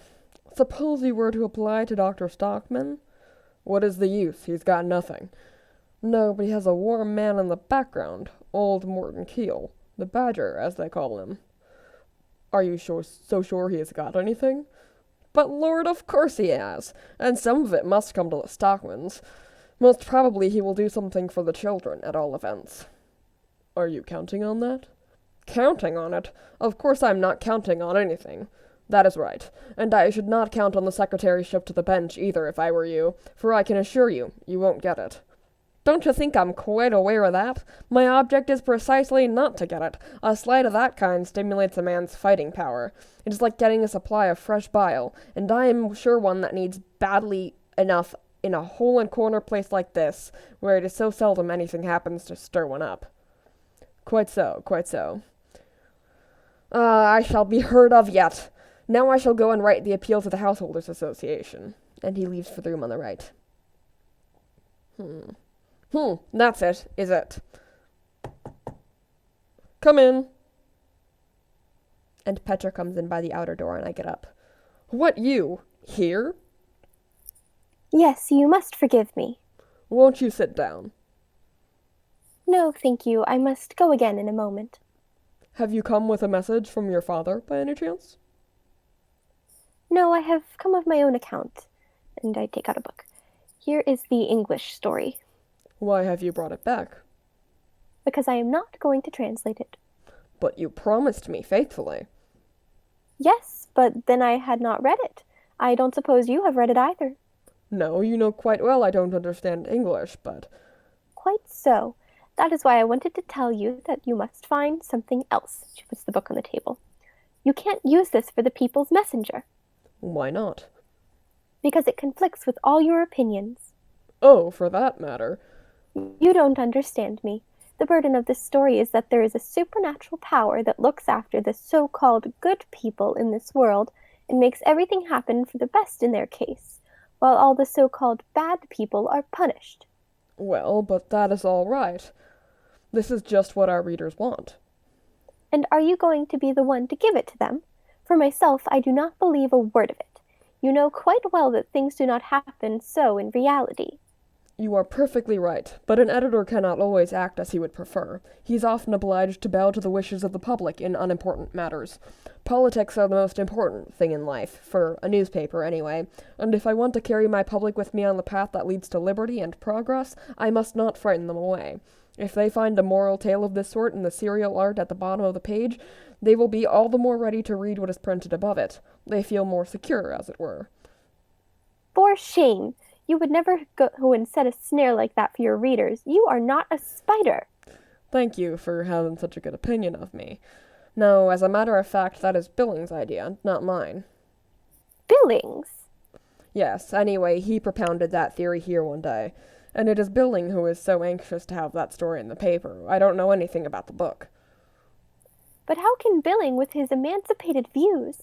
Oh, Billing is a many-sided man. He is applying for the post of secretary to the bench, too, I hear. I don't believe it, Mr. Hofstad. How could he possibly bring himself to do such a thing? Oh, you must ask him that. I should never have thought it of him. No? Does it really surprise you so much? Yes. Or perhaps not altogether. Really, I don't quite know. We journalists are not much worth, Miss Stockman. Do you really mean that? I think so sometimes. Yes, in the ordinary affairs of everyday life, perhaps. I can understand that. But now, when you have taken such a weighty matter in hand... This matter of your father's, you mean? Exactly. It seems to me that now you must feel you are a man worth more than most. Yes, today I do feel something of that sort. Of course you do, don't you? It is a splendid vocation you have chosen, to smooth the way for the march of unappreciated truths and new and courageous lines of thought. If it were nothing more than because you stand fearlessly in the open and take up the cause of the injured man. Especially when that injured man is. I don't rightly know how to. When that man is so upright and honest, you mean? Especially when he is your father, I meant. That. Yes, Petra. Miss Petra. Is it that is first and foremost with you? Not the matter itself? Not the truth? Not my father's big generous heart? Certainly, of course, that too. No, thank you. You have betrayed yourself, Mr. Hofstad, and now I shall never trust you again in anything. Can you really take it so amiss in me that it is mostly for your sake? What I am angry with you for is for not having been honest with my father. You talk to him as if the truth and the good of the community were what lay nearest to your heart. You have made fools both of my father and me. You are not the man you made yourself out to be, and I shall never forgive you ever. You ought not to speak so bitterly, Miss Petra, least of all now. Why not now, especially? Because your father cannot do without my help. Are you that sort of man, too? For shame! No, I am not. This came upon me so unexpectedly, you must believe that. I know what to believe. Goodbye. Eslaxon comes from the printing room and an air of mystery. Damnation, Hubstead! Oh, this is awkward. There is the book. You must give it to someone else. And she starts to leave. But Miss Stockman... Goodbye. And she leaves. I say, Mr. Hubstead? Well, what is it? The mayor is outside in the printing room. The mayor, did you say? Yes, he wants to speak with you. He came in by the back door, didn't want to be seen, you understand? What can he want? Wait a bit, I will go myself. And he goes to the printing room, bows and invites Peter Stockman in. Just see, Eslaxon, that no one... Quite so. He goes into the printing room. You did not expect to see me here, Mr. Hofstad? No, I confess I did not. Oh, you're very snug in here. Very nice indeed. Oh. And here I come without any notice to take up your time. By all means, Mr. Mayor, I am at your service, but let me relieve you of your... And he takes Stockman's hat and stick and puts him on a chair. Won't you sit down? Yes, thank you. I've had an extremely annoying experience today, Mr. Hofstad. Really? Ah, well, I expect with all the various business you have to attend to. The medical officer of the baths is responsible for what happened today. Indeed. The doctor? He has addressed a kind of report to the baths committee on the subject of certain supposed defects in the baths. Has he indeed? Yes. Has he not told you? I thought he said... Oh, yes, it is true he did mention something about... I ought to have the copy? Ahem. There it is, on the desk. Right. But look there. That's the thing I was speaking of. Yes, that is the doctor's article, Mr. Mayor. Oh, is that what you were speaking about? Yes, that is it. What do you think of it? Oh, I am only a layman, and I have only taken a very cursory glance at it. But you are going to print it? I cannot very well refuse a distinguished man. I have nothing to do with editing the paper, Mr. Mayor. I understand.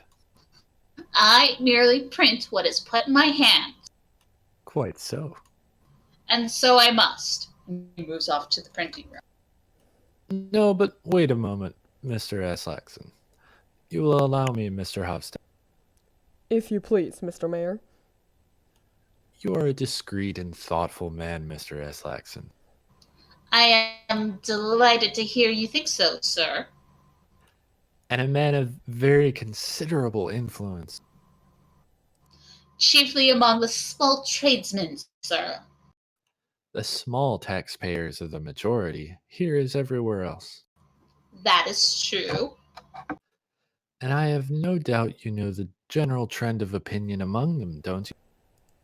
Yes, I think I may say I do, Mr. Mayor. Yes, well, since there is such a praiseworthy spirit of self-sacrifice among the less wealthy citizens of our town, What? Self-sacrifice. it is pleasing evidence of a public-spirited feeling, extremely pleasing evidence. I might almost say I hardly expected it, but you have a closer knowledge of public opinion than I. But, Mr. Mayor. And indeed, it is no small sacrifice that the town is going to make. The town? But I don't understand. Is it the baths? At a provisional estimate, the alterations that the medical officer asserts to be desirable will cost somewhere about £20,000. That is a lot of money, but... Of course, it will be necessary to raise a municipal loan. Surely you never mean that the town must pay. Do you mean that it must come out of the municipal funds? Out of the ill-filled pockets of the small tradesmen? Well, my dear Mr. Islaxon, where else is the money going to come from? The gentlemen who own the baths ought to provide that. The proprietors of the baths are not in a position to incur any further expense. Is that absolutely certain, Mr. Mayor? I have satisfied myself that it is so. If the town wants these very extensive alterations, it will have to pay for them. But, damn it all, I beg your pardon. This is quite another matter, Mr. Hofstad. It is indeed. The most fatal part of it is that we shall be obliged to shut the baths for a couple of years. Shut them? Shut them altogether? For 2 years? Yes, the work will take as long as that, at least. Well, I'm damned if we stand that, Mr. Mayor. What are we householders to live upon in the meantime? Unfortunately, that is an extremely difficult question to answer, Mr. Saxon. But what would you have us do? Do you suppose we shall have a single visitor in the town if we go about proclaiming that our water is polluted, that we are living over a plague spot, that the entire town... And the whole thing is merely imagination? With the best will in the world, I have not been able to come to any other conclusion. Well, then, I must say it is absolutely unjustifiable of Dr. Stockman. I beg your pardon, Mr. Mayor. What you say is lamentably true, Mr. Islaxon. My brother has unfortunately always been a headstrong man. After this, do you mean to give him your support, Mr. Hofstad? Can you suppose for a moment that I have drawn up a short resume of the situation as it appears from a reasonable man's point of view. In it, I have indicated how certain possible defects might suitably be remedied without outrunning the resources of the Bass Committee. Have you got it with you, Mr. Mayor? Yes, I brought it with me in case you should... Good Lord, there he is! Who, my brother? Where? He's just gone through the printing room. How unlucky. I don't want to meet him here, and I had still several things to speak to you about. And I point to a door on the right. Go in there for the present. But... You will only find Billing in there. Quick, Mr. Mayor. He is just coming. Yes, very well. But see that you get rid of him quickly. And he goes through the door. Pretend to be doing something, Islaxon. And I come in from the printing room. Here I am again. Already, Doctor? Hurry up with what we were speaking about, Islaxon. We are very pressed for time today. No proof for me to see yet, I hear? You couldn't expect it yet, Doctor. No, but I am impatient, as you can understand. I shall not know a moment's peace of mind until I see it in print. It will take a good while yet, won't it, Islaxon? Yes, I am almost afraid it will. All right, my dear friends, I will come back. I do not mind coming back twice if necessary. A matter of such great importance, the welfare of the town at stake, is no time to shirk trouble. Look here, there is one more thing I want to speak with you about. Excuse me, but could it not wait till some other time? I can tell you in half a dozen words. It is only this. When my article is read tomorrow, and it is realized that I have been quietly working the whole winter for the welfare of the town— Yes, but doctor, I know what you are going to say. You don't see how on earth it was any more than my duty, my obvious duty as a citizen. Of course it wasn't, I know that as well as you. But my fellow citizens, you know. Good Lord, think of all the good souls who think so highly of me. Yes, our townsfolk have had a very high opinion of you so far, Doctor. Yes, and that is just why I am afraid they— Well, this is the point. When this reaches them, especially the poorer classes, and sounds in their ears like a summons to take the town's affairs into their own hands for the future— Doctor, I won't conceal from you the fact that— I knew there was something in the wind, but I won't hear a word of it. If anything of that sort is being set on foot— Of what sort? Well, whatever it is, whether it is a demonstration in my honor, or a banquet, or a subscription list for some presentation to me, whatever it is, you must promise me solemnly and faithfully to put a stop to it. You too, Mr. Aslaxon, do you understand? You must forgive me, Doctor, but sooner or later we must tell you the plain truth. And he's interrupted because Mrs. Stockman enters. Just as I thought! You too, Mrs. Stockman? What on earth do you want here, Catherine? I should think you know very well what I want. Won't you sit down, or perhaps— No, thank you, don't trouble. And you must not be offended at my coming to fetch my husband. I am the mother of 3 children, you know. Nonsense, we know all about that.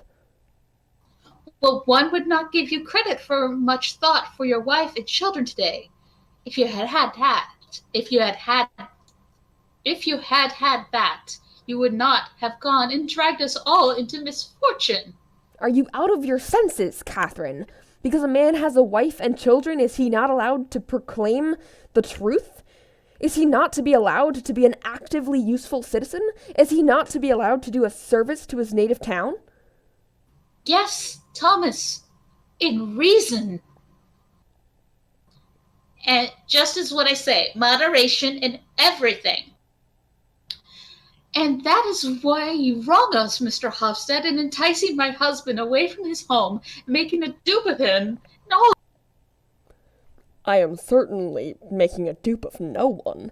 Making a dupe of me? Do you suppose I should allow myself to be duped? It is just what you do. I know quite well you have more brains than anyone in the town, but you are extremely easily duped, Thomas.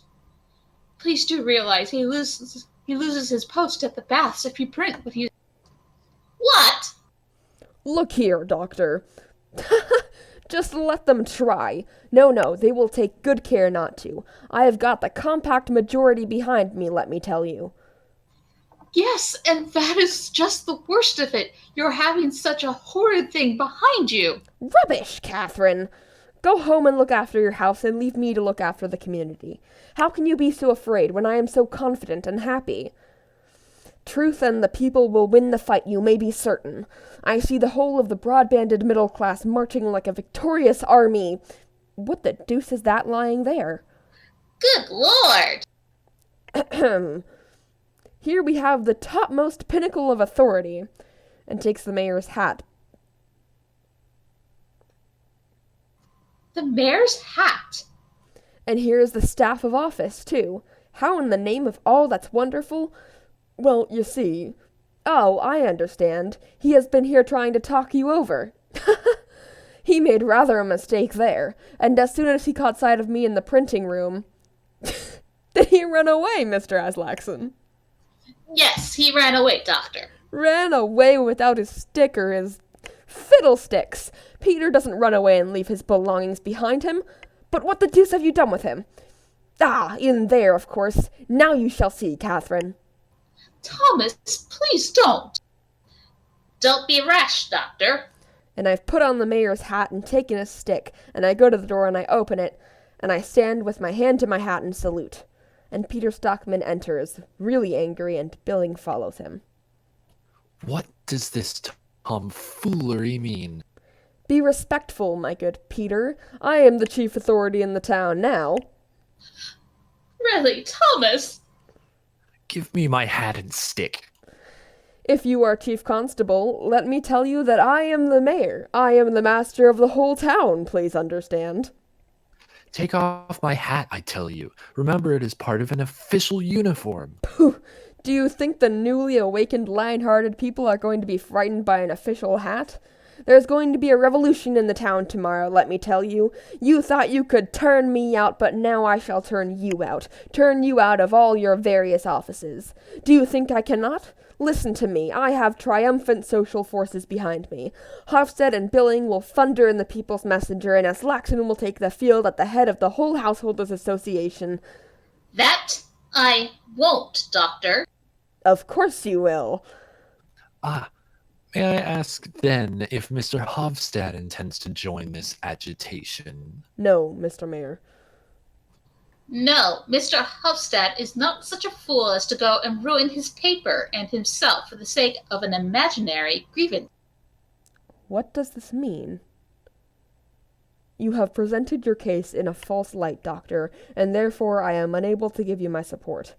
And after what the mayor was so kind as to tell me just now, A false light? Leave that part of it to me. Only print my article. I am quite capable of defending it. I am not going to print it. I cannot and will not and dare not print it. You dare not? What nonsense! You are the editor, and an editor controls his paper, I suppose. No, it is the subscribers, Doctor.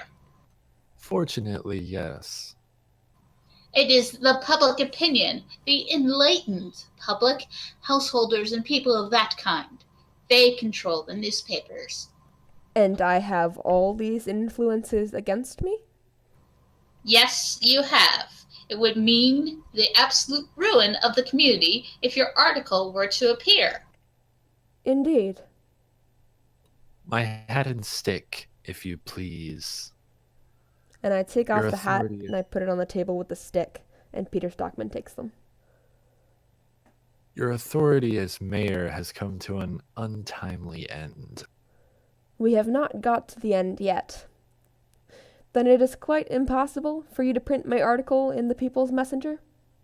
Quite impossible, out of regard for your family as well. You need not concern yourself about his family. Thank you, Mr. Hofstede. It will be sufficient for the guidance of the public if this appears. It is an official statement. May I trouble you? Certainly, I will see that it is printed. But not mine. Do you imagine that you can silence me and stifle the truth? You will not find it so easy as you suppose, Mr. Aslaxon. Kindly take my manuscript at once and print it as a pamphlet, at my expense. I have 400 copies. No, 500 or 600. If you offered me its weight in gold, I would not lend my press for any such purpose, Doctor. It would be flying in the face of the public opinion. You will not get it printed anywhere in this town. Then give it me back. And Hofstede gives it to him. Here it is. Dr. Stockman takes his hat and stick. It shall be made public all the same. I will read it out at a mass meeting of the townspeople. All my fellow citizens shall hear the voice of truth. You will not find any public body in the town that will give you the use of their hall for such a purpose.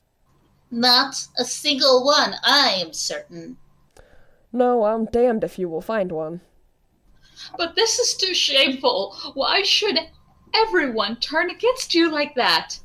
I will tell you why. It is because all the men in this town are old women. Like you, they all think of nothing but their families and never the community. Then I will show him that this is an old woman can be a man for once. I am going to stand by you, Thomas. Bravely said Catherine. It shall be made public, as I am a living soul. If I can hire a hall, I shall hire a drum, and parade the town with it, and read it at every street corner. You are surely not such an arrant fool as that. Yes, I am. You won't find a single man in the whole town to go with you. No, I'm damned if you will. Don't give in, Thomas. I will tell the boys to go with you. That is a splendid idea. Morton will be delighted, and Elijah will do whatever he does. Yes, and Petra. And you too, Catherine. No, I won't do that. But I will stand at the window and watch you. That's what I'll do. And I hug her and kiss her. Thank you, my dear. Now you and I are going to try a fall, my fine gentleman. I am going to see whether a pack of cowards can succeed in gagging a patriot who wants to purify society. And I leave with Mrs. Stockman. Now he has sent her out of her senses, too. And that brings us to the end of Act 3. I have been betrayed by everyone. How dare you? Well, not by his wife. My wife, who was the first one to disagree with me, is now the only one who agrees with me. The And irony. not by his daughter. She's still like sticking up for him and Well, herself. that's true too. That's true. The women are the only reasonable ones in this play. That happens in most Yeah. plays. It happens in a lot of places. In any case, Act 4. We're in a big old-fashioned room in Captain Horster's house. And people are coming Hello, in. Lamstead. You here too? I go to every public meeting, I do. Brought your whistle, too, I expect. I should think so, haven't you? Rather. And old Evanson said he was going to bring a cow horn, he did. Good old Evanson. I say, tell me what is going on here tonight. Dr. Stockman is going to deliver an address attacking the mayor. But the mayor is his brother. That doesn't matter. Dr. Stockman's not the chap to be afraid. But he is in the wrong. It says so in the People's Messenger. Yes, I expect he must be in the wrong this time, because neither the Householders Association nor the Citizens Club would lend him their hall for his meeting. He couldn't even get the loan at the Hall for Maths. No, I should think not. I say, who are we to back up in that? Watch us Laxon and do as he does. And I'm pushing my way through the crowd with a writing case under my arm. Excuse me, gentlemen, do you mind letting me through? I'm reporting for the People's Messenger. Thank you very much. Who was that? You don't know him? It's Billing, who writes for his Laxon's paper. And Captain Horster enters with Mrs. Stockman and Petra, and Iliff and Morton follow them in. I thought you might sit here. You can slip out easily from here if things get too lively. Do you think there will be a disturbance? No one can ever tell with such a crowd. But sit down and don't be uneasy. It was extremely kind of you to offer my husband the room. Well, if no one else would. And it was a plucky thing to do, Captain Horster. Oh, it is not such a great matter as all that. And Hovson and Aslaxon make their way through the crowd. Has the doctor not come yet? He's waiting in the next room. Look, here comes the mayor. Yes, I'm damned if he hasn't come after all. Peter Stockman makes his way through the crowd and bows, and Dr. Stockman comes in by the right-hand door, dressed in a black frock coat with a white tie, and there's a teeny bit of applause, which is hushed down. How do you feel, Catherine? All right, thank you. Be sure not to lose your temper, Thomas. Oh, I know how to control myself. And I step onto the platform, and I bow, and it's 1:15, so I will begin. And I take the report out of my pocket. I think we ought to elect a chairman first. No, it is quite unnecessary. Yes. Yes. Yes. Yeah. I certainly think, too, that we ought to have a chairman. But I have called this meeting to deliver a lecture, Peter. Dr. Stockman's lecture may possibly lead to a considerable conflict of opinion. A chairman. Chairman! A chairman. A chairman. The general wish of the meeting seems to be that a chairman should be elected. Very well. Let the meeting have its way. Will the mayor be good enough to undertake the task? Bravo! Bravo. For various reasons, which you will easily understand, I must beg to be excused, but fortunately we have amongst us a man who I think will be acceptable to you all. I refer to the president of the Householders Association, Mr. Slackson. Yes, Aslaxon. Bravo, Aslaxon. Aslaxon. And Dr. Stockman takes his report up again and walks up and down the platform. Since my fellow citizens choose to entrust me with this duty, I cannot refuse. Whoa! And I'm writing, Mr. Aslaxon was elected with enthusiasm. And now, as I should like to say a few brief words, I'm a quiet and peaceable man who believes in discreet moderation and in moderate discretion. All my friends can bear witness to that. That's right, Aslaxon. I have learned in the school of life and experience that moderation is the most valuable virtue a citizen can possess. Hear, hear. And moreover, that discretion and moderation are what enable man to be of the most service to the community. I would therefore suggest to our esteemed fellow citizen who has called this meeting that he should also strive to keep strictly within the bounds of moderation.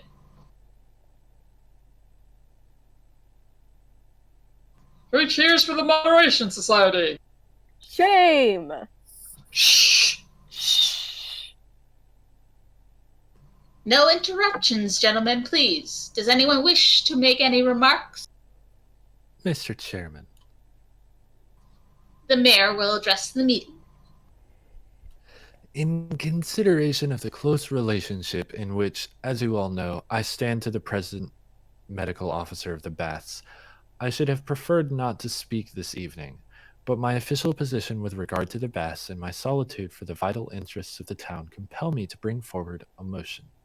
I venture to presume that there is not a single one of our citizens present who considers it desirable that unreliable and exaggerated accounts of the sanitary condition of the Baths and the town should be spread abroad. No! No, certainly not! Ah! No! Therefore, I should like to propose that the meeting should not permit the medical officer either to read or to comment on his proposed lecture. Not permit? What the devil? Very well. Go ahead. In my communication to the People's Messenger, I have put the essential facts before the public in such a way that every fair-minded citizen can easily form his own opinions. From it you will see that the main result of the medical officer's proposals, apart from their constituting a vote of censure on the leading men of the town, would be to saddle the ratepayers with an unnecessary expenditure of at least some thousands of pounds. Ooh. Silence, please, gentlemen. I beg to support the mayor's motion. I quite agree with him that there is something behind this agitation started by the doctor. He talks about the baths, but it's a revolution he is aiming at. He wants to get the administration of the town put into new hands. No one doubts the honesty of the doctor's intentions. No one will suggest that there can be any two opinions to that. I myself am a believer in self-government for the people, provided it does not fall too heavily on the ratepayers. But I would be the case here, and that is why I will see Dr. Stockman damned, I beg your pardon, before I go with him in the matter. He can pay too dearly for things sometimes. That is my opinion.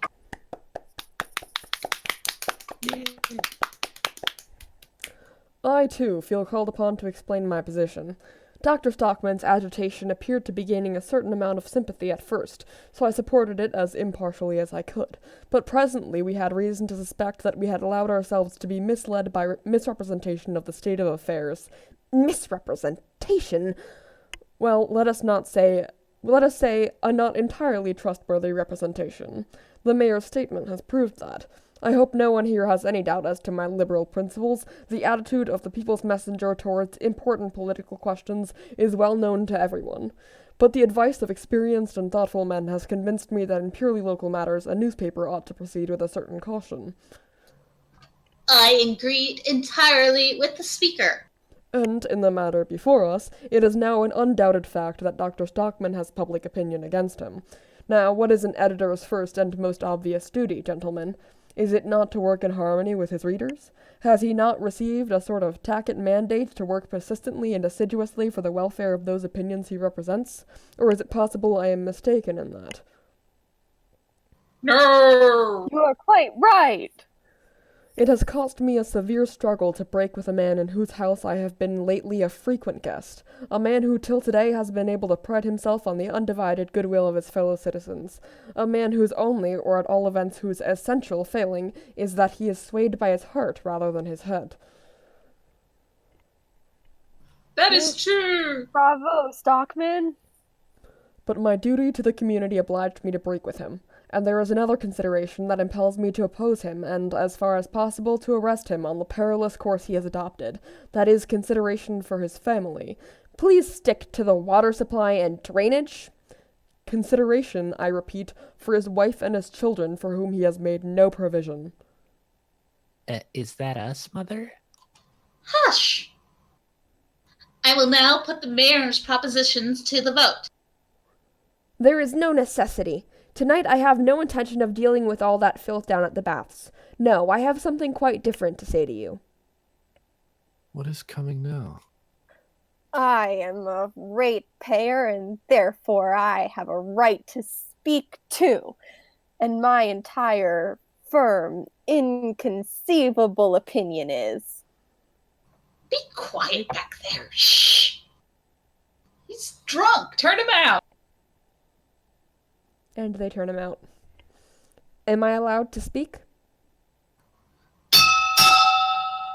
Dr. Stockman will address the meeting. I should like to have seen anyone, a few days ago, dare to attempt to silence me as has been done tonight. I would have defended my sacred rights as a man like a lion. But now it is all one to me. I have something of even weightier importance to say to you. And the crowd presses nearer, Morton Keel conspicuous among them. I have thought and pondered a great deal these last few days. Pondered over such a variety of things that in the end my head seemed too full to hold them. But I got them clear in my mind at last. And then I saw the whole situation lucidly. And that is why I am standing here tonight. I have a great revelation to make to you, my fellow citizens.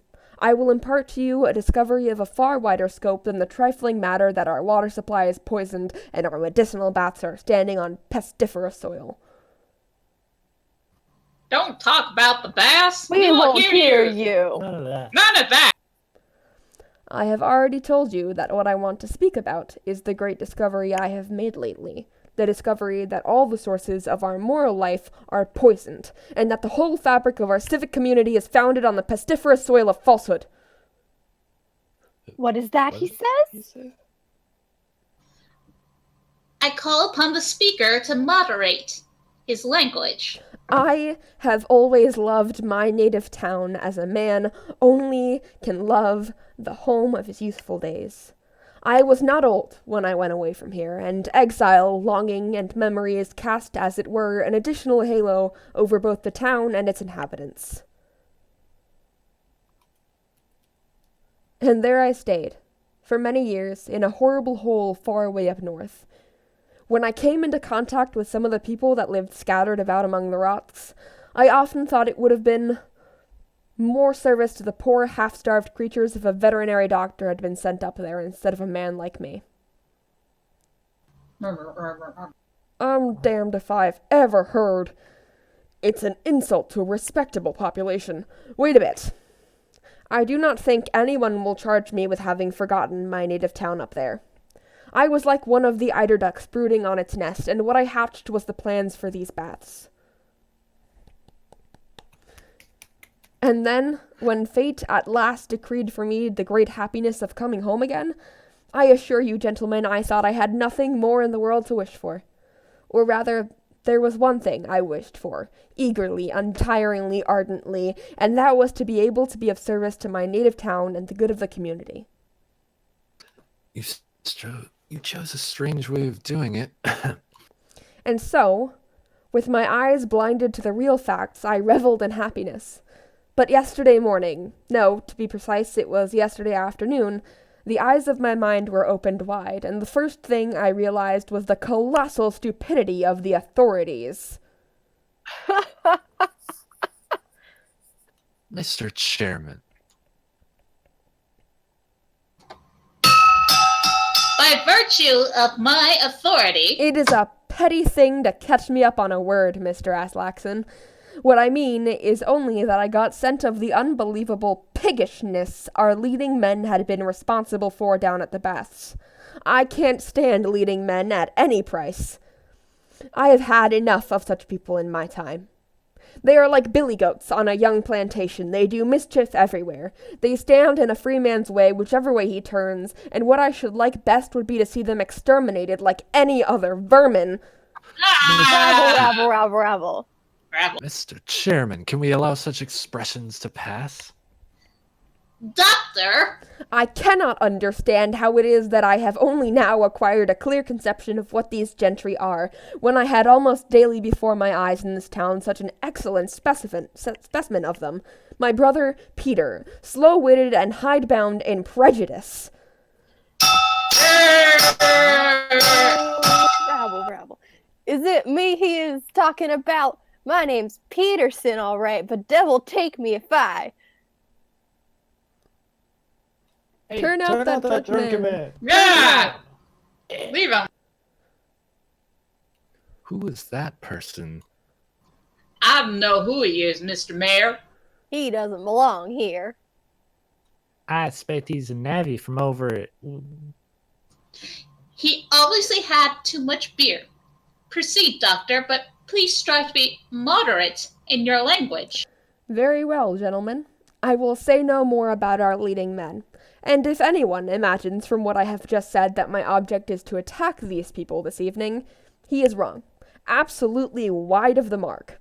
For I cherished the comforting conviction that these parasites, all these venerable relics of a dying school of thought, are most admirably paving the way for their own extinction. They need no doctor's help to hasten their end. Nor is it folk of that kind who constitute the most pressing danger to the community. It is not they who are most instrumental in poisoning the sources of our moral life and infecting the ground on which we stand. It is not they who are the most dangerous enemies of truth and freedom amongst us.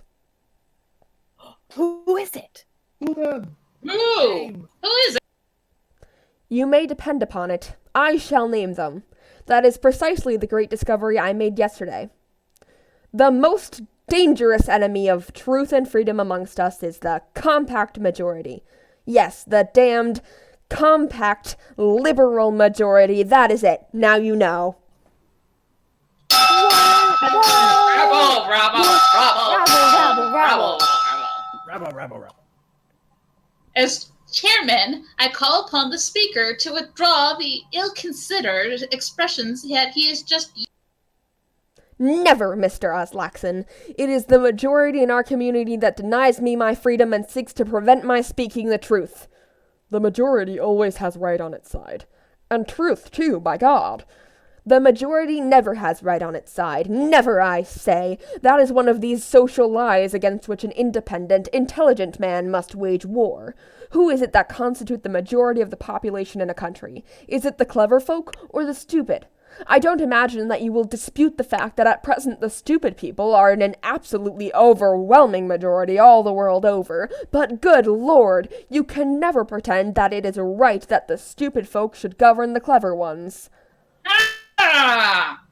Oh, yes, you can shout me down, I know, but you cannot answer me. The majority has might on its side, unfortunately, but right it has not. I am in the right, I and a few other scattered individuals. The minority is always in the right.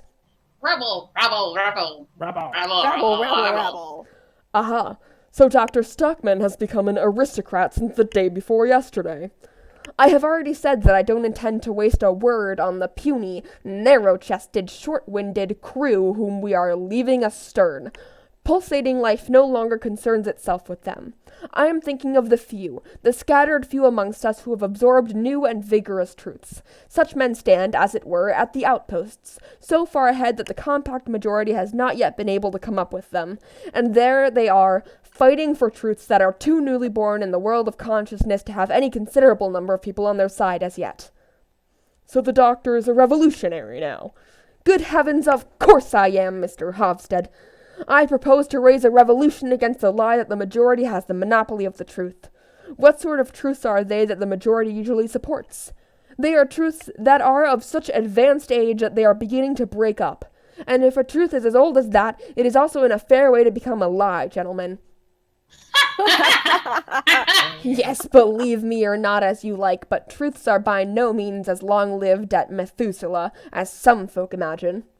A normally constituted truth lives, let us say, as a rule, 17 or 18 or at most 20 years, seldom longer. But truths as aged as that are always worn frightfully thin, and nevertheless it is only then that the majority recognizes them and recommends them to the community as wholesome moral nourishment. There is no great nutritive value in that sort of fare, I can assure you, and as a doctor I ought to know. These majority truths are like last year's cured meat, like rancid, tainted ham, and they are the origin of the moral scurvy that is rampant in our communities. It appears to me that the speaker is wandering a long way from his subject. I quite agree with the chairman. Have you gone clean out of your senses, Peter? I am sticking as closely to my subject as I can, for my subject is precisely this, that it is the masses, the majority, this infernal compact majority that poisons the sources of our moral life and infects the grounds we stand on. And all this because the great broad-minded majority of the people is prudent enough to show deference only to well-ascertained and well-approved truths?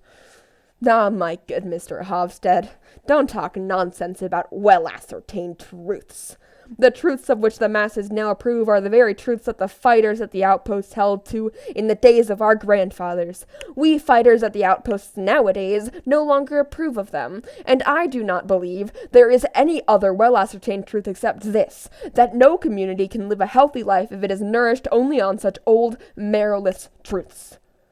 But instead of standing there using vague generalities, it would be interesting if you would tell us what these old marrowless truths are that we are nourished on. Oh, I could give you a whole string of such abominations, but to begin with, I will confine myself to one well-approved truth, which at bottom is a foul lie, but upon which, nevertheless, Mr. Hovstad and the People's Messenger and all the Messenger's supporters are nourished. And that is the doctrine you have inherited from your forefathers and proclaim thoughtlessly far and wide. The doctrine that the public, the crowd, the masses are the essential part of the population, that they constitute the people, that the common folk, the ignorant and incomplete element in any community, have the same right to pronounce judgment and to approve, to direct, and to govern as the isolated, intellectually superior personalities in it. Well, damn me if ever Fellow citizens, take good note of that. Oh. Only the superior folk are to govern, are they? Turn the fellow up for talking such rubbish. Out with him! Blow your horn, Evanson. And a horn is blowed loudly.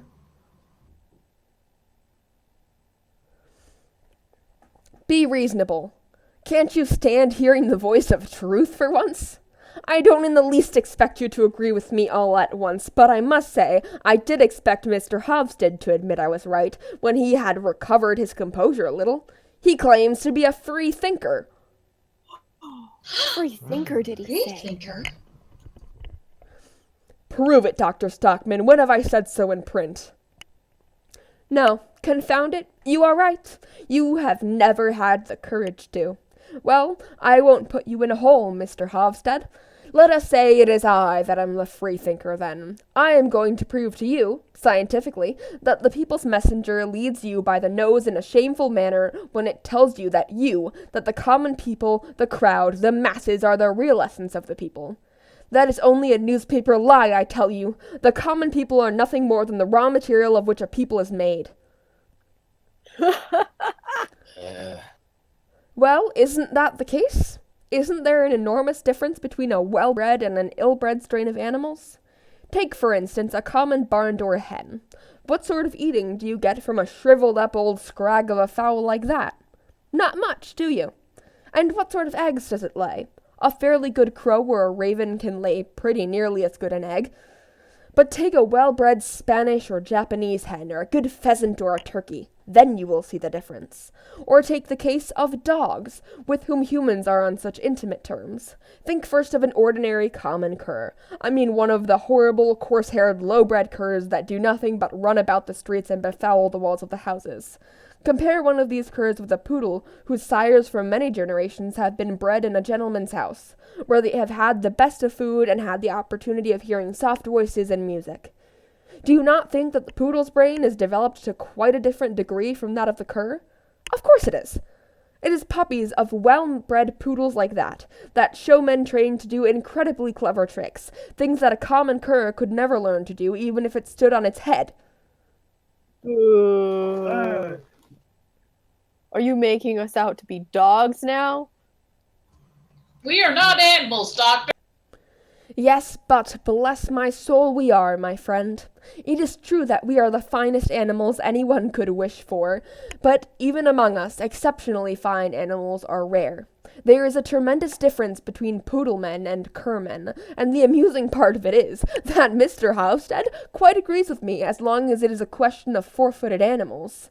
Yes, it is true as far as they are concerned. Very well. But as soon as I extend the principle and apply it to two-legged animals, Mr. Halstead stops short. He no longer dares to think independently or to pursue his ideas to their logical conclusion. So he turns the whole theory upside down and proclaims in the People's Messenger that it is the barn-door hens and street curs that are the finest specimens in the menagerie. But that is always the way, as long as a man retains the traces of common origin and has not worked his way up to intellectual distinction.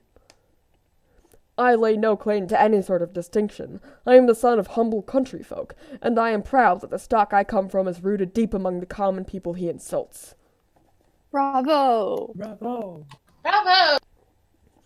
The kind of common people I mean are not only to be found low down in the social scale, they crawl and squirm all around us, even in the highest social positions.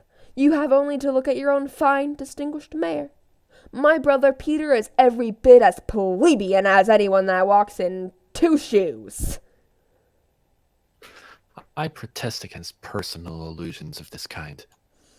And that, not because he is like myself, descended from some old rascal of a pirate from Pomerania or thereabouts, because that is who we are descended from. An absurd legend, I deny it. But because he thinks what his superiors think, and holds the same opinions as they, people who do that are, intellectually speaking, common people, and that is why my magnificent brother Peter is in reality so very far from any distinction, and consequently also so far from being liberal-minded.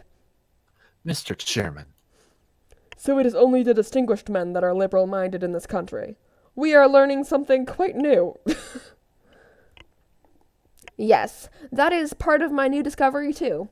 And another part of it is that the broad-mindedness is almost precisely the same thing as morality. That is why I maintain that it is absolutely inexcusable in the People's Messenger to proclaim, day in and day out, the false doctrine that is the masses, the crowd, the compact majority that have the monopoly of broad-mindedness and morality, and that vice and corruption and every kind of intellectual depravity are the result of culture, just as the filth that is draining into our baths is the result of the tanneries about Mulletall. Rabble, rabble, rabble, rabble, rabble, rabble. And yet this same People's Messenger can go on preaching that the masses ought to be elevated to higher conditions of life. But bless my soul, if the messenger's teachings is to be depended on, this very raising up the masses would mean nothing more or less than setting them straightway upon the paths of depravity. Happily, the theory that culture demoralizes is only an old-fashioned falsehood that our forefathers believed in and we have inherited. No, it is ignorance, poverty, ugly conditions of life that do the devil's work. In a house which does not get aired and swept every day, my wife Catherine maintains that the floor ought to be scrubbed as well, but that is a debatable question. In such a house, let me tell you, people will lose within 2 or 3 years the power of thinking or acting in a moral manner. Lack of oxygen weakens the conscience, and there must be a plentiful lack of oxygen in very many houses in this town, I should think, judging from the fact that the whole compact majority can be unconscientious enough to wish to build the town's prosperity on a quagmire of falsehood and deceit. We cannot allow such a grave accusation to be flung at a citizen community. I move that the chairman direct the speaker to sit down. Here, here. Make him sit down. Then I will go and shout the truth at every street corner. I will write it in other towns' newspapers. The whole country shall know what is going on here. It almost seems as if Dr. Stockman's intention were to ruin the town. Yes, my native town is so dear to me that I would rather ruin it than see it flourishing upon a lie. This is really serious. A man must be a public enemy to wish to ruin a whole community. What does the destruction of a community matter if it lives on lies? It ought to be razed to the ground, I tell you. All who live by lies ought to be exterminated like vermin. You will end by infecting the whole country. You will bring about such a state of things that the whole country will deserve to be ruined. And if things come to that pass, I shall say from the bottom of my heart, let the whole country perish. Let all these people be exterminated. That's talking like you're an out-and-out enemy of the people. There sounded the voice of the people by all that's holy. Yes, yes, he is an enemy of the people. He hates this country. Both as a citizen and as an individual, I am profoundly disturbed by what we have had to listen to. Dr. Stockman has shown himself to be in a light I should never have dreamed of. I am unhappily obliged to prescribe to the opinion which I have just heard my estimable fellow citizens utter, and suppose we should give the expression to that opinion in a resolution. I propose a resolution as follows. This meeting declares that it considers Dr. Thomas Stockman, medical officer of the baths, to be an enemy of the people. Woo! Yeah. And the doctor is surrounded. Mrs. Stockman and Petra have gotten up from their seats, and Morton and Eilif are fighting the other schoolboys for hissing. Some of the elders separate them. Oh, you fools, I tell you that... We cannot hear you now, Doctor. A formal vote is about to be taken, but out of regard for your personal feelings, it shall be by ballot and not verbal. Have you any clean paper, Mr. Billing? I have both blue and white here. That will do nicely. We shall get on more quickly that way. Cut it into small strips. Yes, that's it. Blue means no. White means yes. I will come around myself and collect the votes. And Peter Stockman leaves the hall as Laxon and one or two others go around the room with slips of paper. I say, what has come to the doctor? What are we to think of?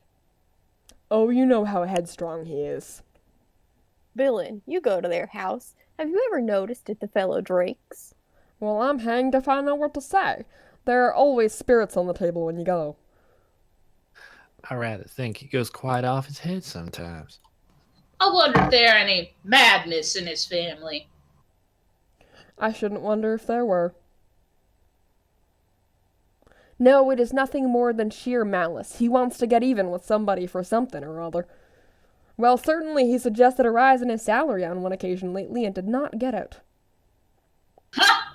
That is easy to understand how that is. I want a blue one, I do, and I want a white one, too. Sit, drunken chap again. Turn him out. Well, Stockman, do you see what those monkey tricks of yours led to? I have done my duty. What was it you said about the tanneries at Moladal? You heard well enough. I said they were the source of all the filth. My tannery, too? Unfortunately, your tannery is by far the worst. Are you going to put that in the papers? I shall conceal nothing. That may cost you dearly, Stockman.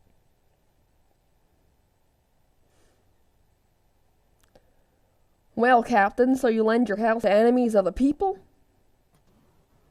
I imagine I can do with what I like with my own possessions, Mr. Vic.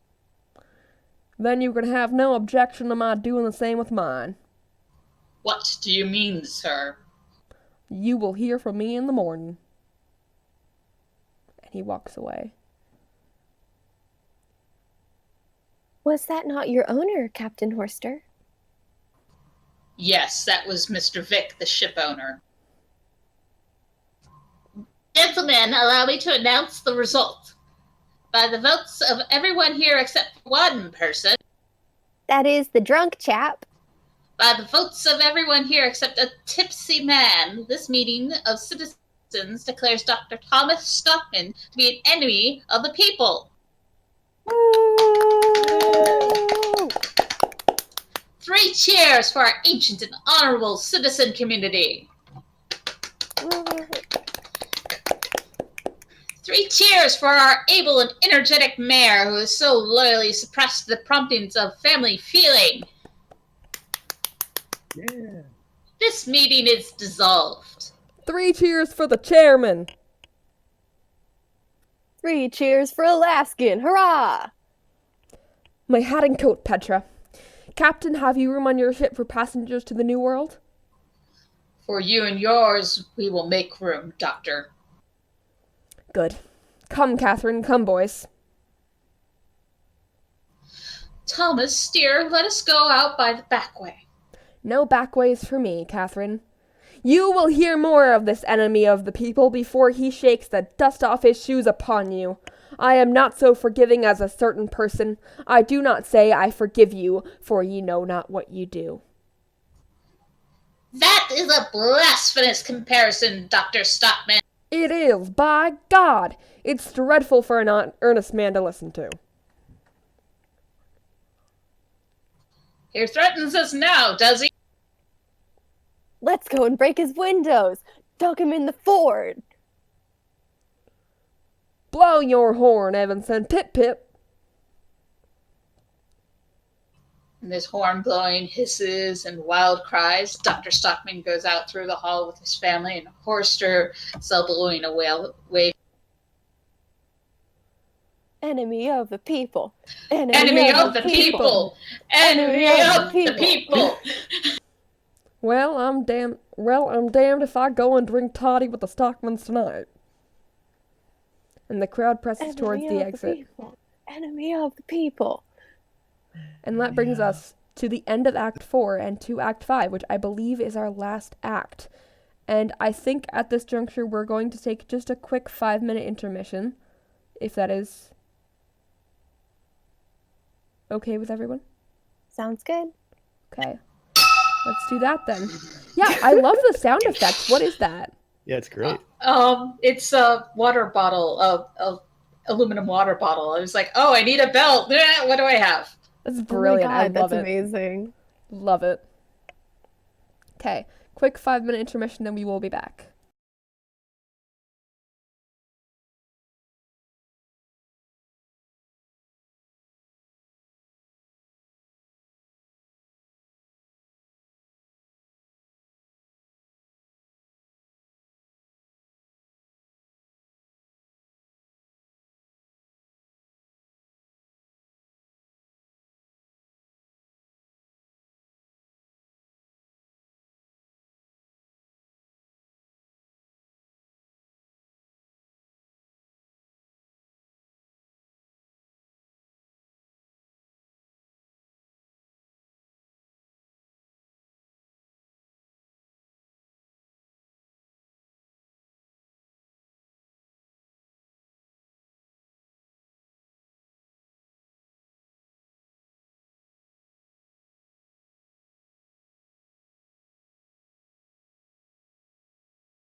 Okay, and we are back with an enemy of the people.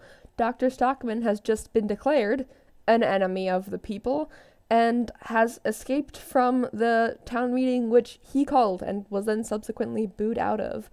We open in Dr. Stockman's study. Catherine, I found another one. Oh, well, you find a lot more yet, I expect. I shall treasure these stones as relics. Iliff and Morden shall look at them every day, and when they are grown up, I shall inherit them as heirlooms. What the deuce is her name? The girl, hasn't she been defect to the Glazier yet? Yes, but he said he didn't know if he would be able to come by today. You will see he won't dare to come. Well, that is just what Randine thought, that he didn't dare to on account of the neighbors. What is it you want, Randine? Give it to me. Here's a letter for you, Thomas. Let me see it. Who's it? Ah, of course. Who's it from? From the landlord. Notice to quit. Is it possible? Such a nice man.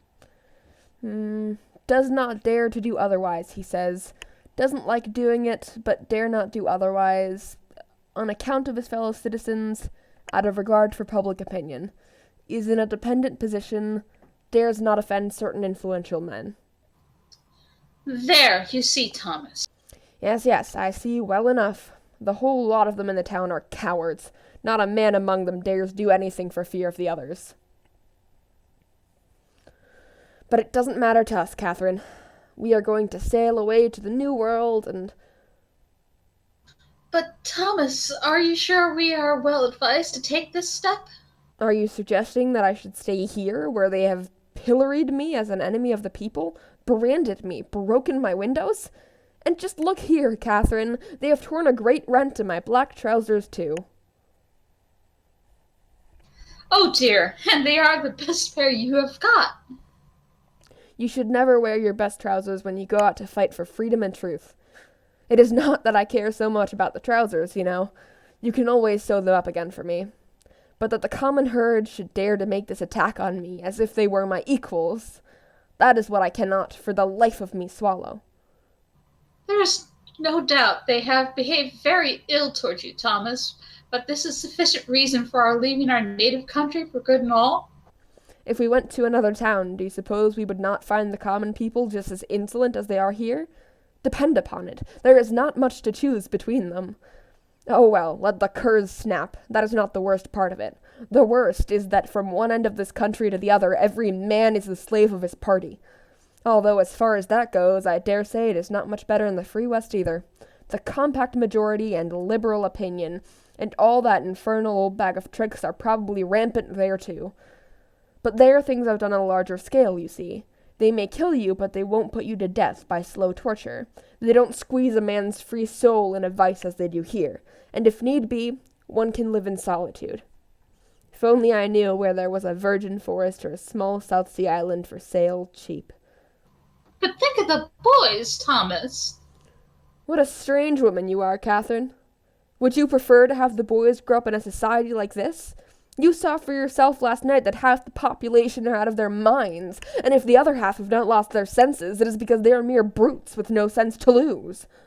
But Thomas, dear, so the imprudent things you had said had something to do with it, Well, isn't what I said perfectly true? Don't they turn every idea topsy-turvy? Don't they make a regular hodgepodge of right and wrong? Don't they say that the things I know are true lies? The craziest part of it all is the fact that these liberals, men of full age, going about in crowds imagining that they are the broad-minded party. Did you ever hear anything like it, Catherine? Yes, it's mad of them, certainly, but... And Petra comes in from the sitting room. Back from school already? Yes, I have been given notice of dismissal. Dismissal? You too? Mrs. Buss gave me my notice, so I thought it was best to go at once. You were perfectly right, too. But Who would have thought Mrs. Busk was a woman like that? Mrs. Busk isn't a bit like that, Mother. I saw quite plainly how it hurt her to do it. But she didn't dare do otherwise, she said, and so I got my notice. She didn't dare do otherwise either. It's delicious. Well, after the dreadful scenes last night. It was not only that. Just listen to this, Father. Well? Mrs. Busk showed me no less than 3 letters she received this morning. Anonymous, I suppose? Yes. Yes, because they didn't dare to risk signing their names, Catherine. And 2 of them were to the effect that a man, who has been our guest here, was declaring last night at the club that my views on various subjects are extremely emancipated. You did not deny that, I hope. No, you know I wouldn't. Mrs. Busk's own views are tolerably emancipated when we are alone together. But now that this report about me is being spread, she dare not keep me on any longer. And someone who'd been a guest of ours. That shows you the return you get for your hospitality, Thomas. We won't live in such a disgusting hole any longer. Pack up as quickly as you can, Catherine. The sooner we can get away, the better. Be quiet. I think I hear someone in the hall. See who it is, Petra. Oh, it's you, Captain Horster. Do come in. Good morning. I thought I would come in and see how you were. Thanks. That is really kind of you. And thank you for helping us through the crowd, Captain Horster. How did you manage to get home again? Oh, somehow or other. I am fairly strong, and there's more than sound and fury about these folk. Yes, isn't their swinish cowardice astonishing? Look here, I will show you something. These are all the stones that they have thrown through my windows. Just look at them. I'm hanged if there are more than 2 decently large bits of hard stone in the whole heap. The rest are nothing but gravel, wretched little things. And yet they stood out there bawling and swearing that they would do me some violence. But as for doing anything, you don't see much of that in this town. Just as well for you this time, Doctor. True enough. But it makes one angry all the same, because if someday it should be a question of a national fight in real earnest, you will see that public opinion will be in favor of taking to one's heels, and the compact majority will turn tail like a flock of sheep, Captain Horster. That is what is so mournful to think of. It gives me so much concern that... No, devil take it, it is ridiculous to care about it. They have called me an enemy of the people, so an enemy of the people let me be. You will never be that, Thomas. Don't swear to that, Catherine. To be called an ugly name may have the same effect as a pin scratch in the lung. And that hateful name, I can't get quit of it. It is sticking here in the pit of my stomach, eating into me like a corrosive acid, and no magnesia will remove it. Bah, you should only laugh at them, Father. They will change their minds someday, Doctor. Yes, Thomas, as sure as you are standing here. Perhaps. When it is too late. Much good may it do them. They will wallow in their filth then and rue the day when they drove a patriot into exile. When do you sail, Captain Horster? That is just what I had come to speak about. Why, has anything gone wrong with the ship? No. But what has happened is that I am not to sail in it. Do you mean that you've been dismissed from your command? Yes, that's just it. You too. There, you see, Thomas. And that for truth's sake. Oh, if I had thought such a thing possible. You mustn't take it to heart. I shall be sure to find a job with some ship owner or another elsewhere. And that is this man Vic, a wealthy man, independent of everyone and everything. Shame on him. He is quite an excellent fellow, otherwise. He told me himself he would willingly kept me on, if only he had dared. But he didn't dare? No, of course not. It is not such an easy matter, he said, for a party man. The worthy man spoke the truth. A party is like a sausage machine. It mashes up all sorts of heads together into the same mincemeat. Fat heads and blockheads all in one mash. Come, Thomas, dear. If only you had not come with us, things might not have come to pass. I do not regret it. Thank you for that. And so what I have come to say is that if you are determined to go away, I have thought of another plan. That's splendid. If only we can get away at once. Hush! Wasn't that someone knocking? That is Uncle, surely. Aha! Come in! Dear Thomas, promise me definitely. And Peter Stockman enters. Oh, you're engaged. In that case, I will... No, come in. But I wanted to speak to you alone.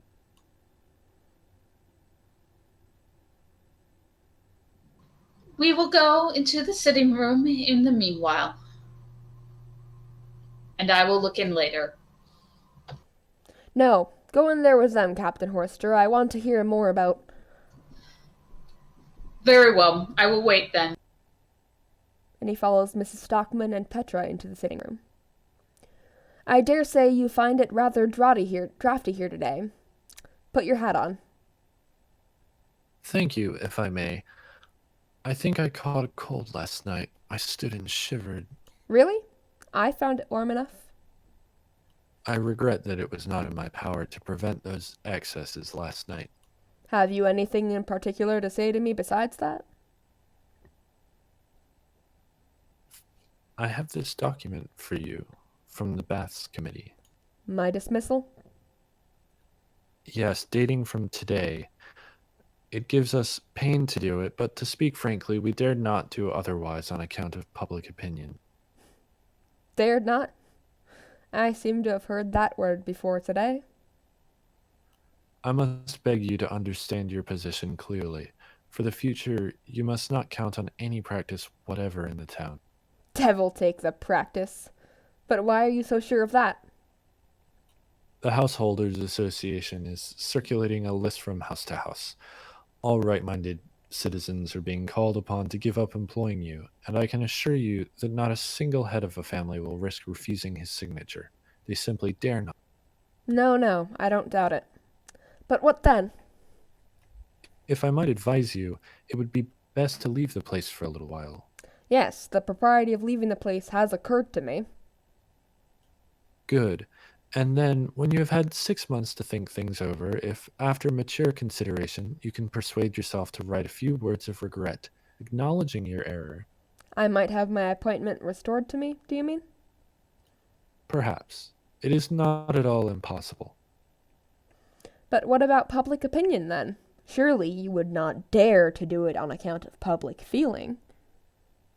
Public opinion is an extremely mutable thing, and to be quite candid with you, it is a matter of great importance to us to have some admission of that sort from you in writing. Oh, that's what you are after, is it? I will just trouble you to remember what I said to you lately about foxy tricks of that sort. Your position was quite different then. At that time you had reason to suppose you had the whole town at your back. Yes, and now I feel I have the whole town on my back. I would not do it if I had the devil and his dam on my back. Never, I tell you. A man with a family has no right to behave as you do. You have no right to do it, Thomas. I have no right. There is only one single thing in the world a free man has no right to do. Do you know what that is? No. Of course you don't, but I'll tell you. A free man has no right to soil himself with filth. He has no right to behave in a way that would justify his spitting in his own face. This sort of thing sounds extremely plausible, of course, and if there were no other explanation for your obstinacy, but as it happens that there is. What do you mean? You understand very well what I mean, but as your brother and as a man of discretion, I advise you not to build too much upon expectations and prospects that may so very easily fail you. What in the world is this all about? Do you really ask me to believe that you are ignorant of the terms of Mr. Keel's will? I know that the small amount he possesses is to go to an institution for indigent old work people. How does that concern me? In the first place, it is by no means a small amount that is in question. Mr. Keel is a fairly wealthy man. I had no notion of that. Hadn't you really? Then I suppose you had no notion either that a considerable portion of his wealth will come to your children, you and your wife having a life rent of the capital, Has he never told you so? Never, on my honor. Quite the reverse, he has consistently done nothing but fume at being so unconscionably heavily taxed. But are you perfectly certain of this, Peter? I have it from an absolutely reliable source. Then thank God Catherine is provided for. And the children, too. I must tell her this at once. Catherine! Catherine! Hush, hush, don't say a word yet. What's the matter? Oh, nothing. Nothing. You can go back. Provided for. Just think of it. We are all provided for, and for life. What a blessed feeling it is to know one is provided for. Yes, but that is just exactly what you are not. Mr. Keel can alter his will any day he likes. But he won't do that, my dear Peter. The badger is much too delighted at my attack on you and your wise friends.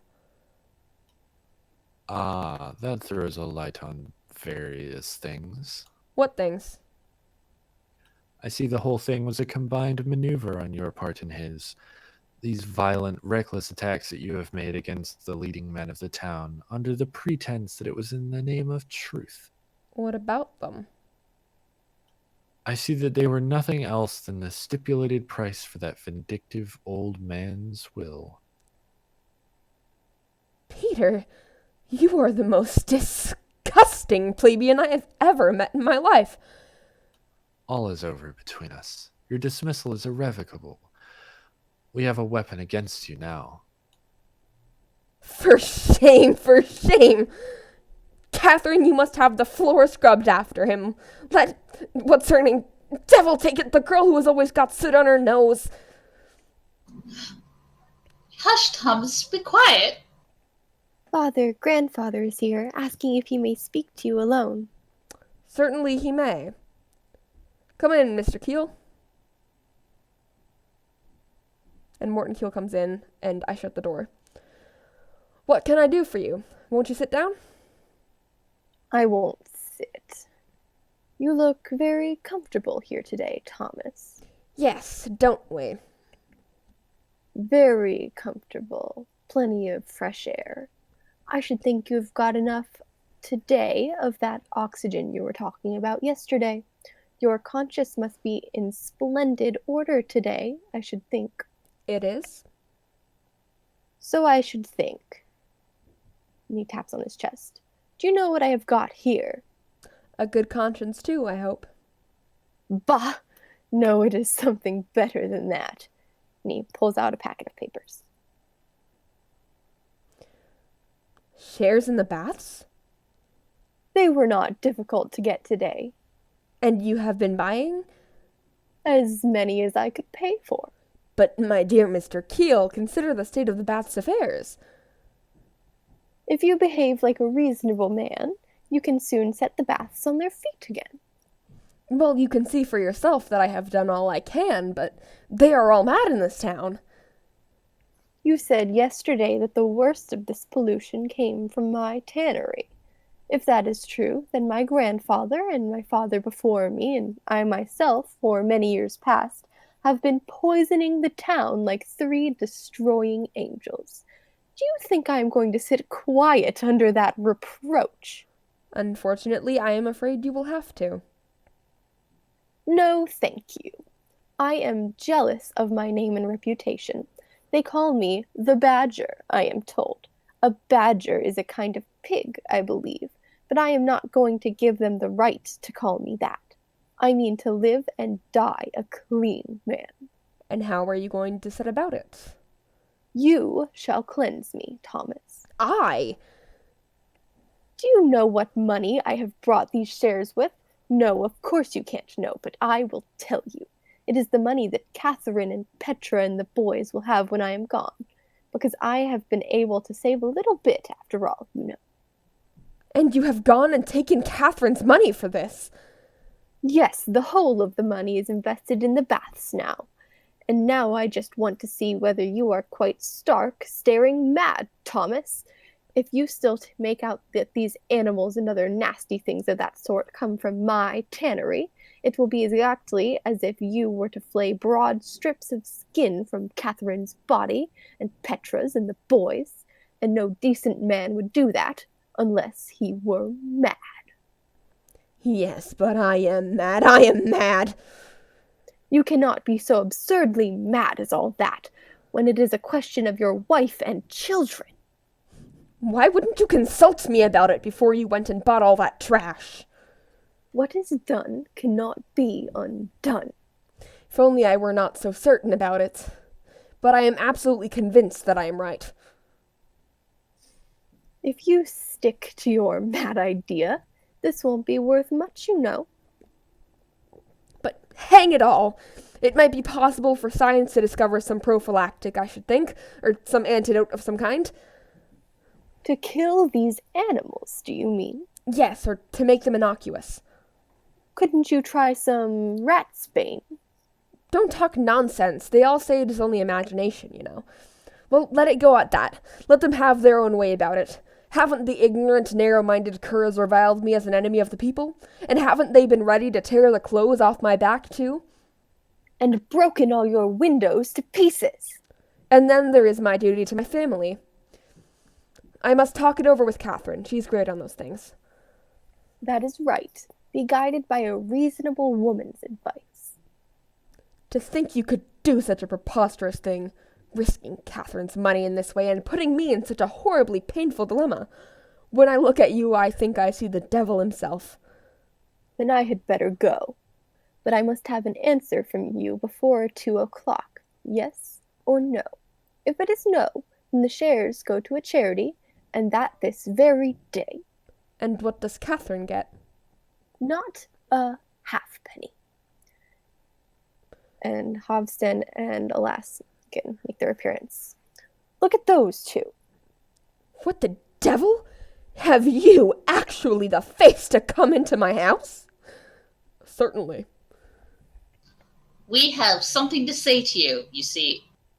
Yes or no, before 2 o'clock. Ha! Well, what do you want with me? Be brief.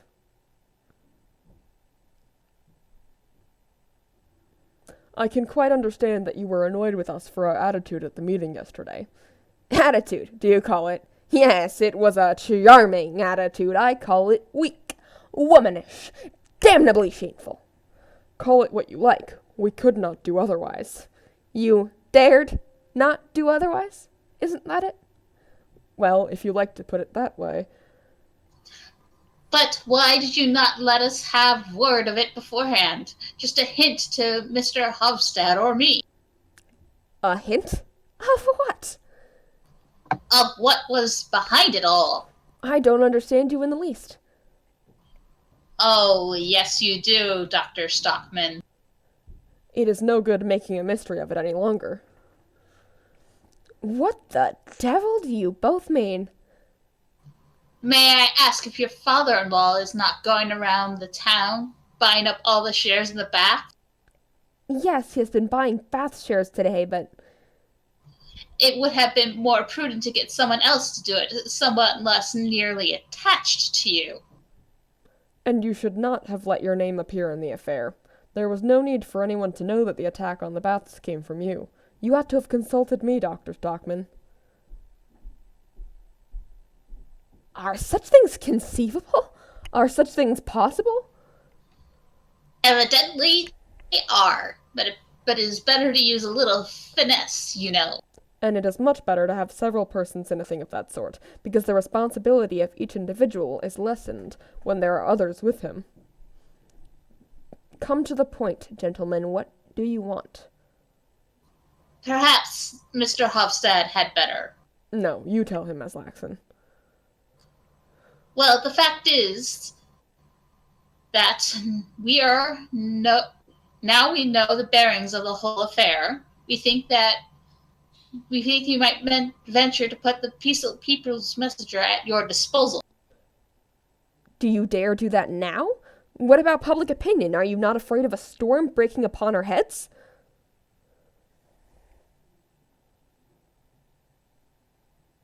We will try to weather it. And you must be ready to go off quickly on a new tack, Doctor, as soon as your invective has done its work. Do you mean as soon as my father-in-law and I have got hold of the shares at a low figure? Your reasons for wishing to get the control of the baths are mainly scientific, I take it. Of course, it was for scientific reasons that I persuaded the old badger to stand in with me in the matter. So we will tinker at the conduit pipes a little and dig up a little bit of the shore, and it shan't cost the town a sixpence. That will be all right, eh? I think so, if you have the people's messenger behind you. The press is a power in the free community, Doctor. Quite so. And so is public opinion. And you, Mr. Aslaxon, I suppose you will be answerable for the Householders Association? Yes, and the Temperance Society. You may rely on that. But, gentlemen, I really am ashamed to ask the question, but what return do you... We would prefer to help you without any return whatever, believe me. But the People's Messenger is in rather a shaky condition. It doesn't go really well, and I should be very unwilling to suspend the paper now, when there is so much work to do here in the political way. Quite so. That would be a great trial to such a friend of the people as you are. But I am an enemy of the people, remember? Where have I put my stick? Where the devil is my stick? What's that? Surely you never mean. And suppose I don't give you a single penny of all I get out of it. Money is not very easy to get out of us rich folk, please to remember. And you please to remember that this affair of the shares can be represented in 2 ways. Yes, and you are just the man to do it. If I don't come to the rescue of the People's Messenger, then you will certainly take an evil view of the affair. You will hunt me down. I can well imagine, pursue me, try to throttle me as a dog does a hare.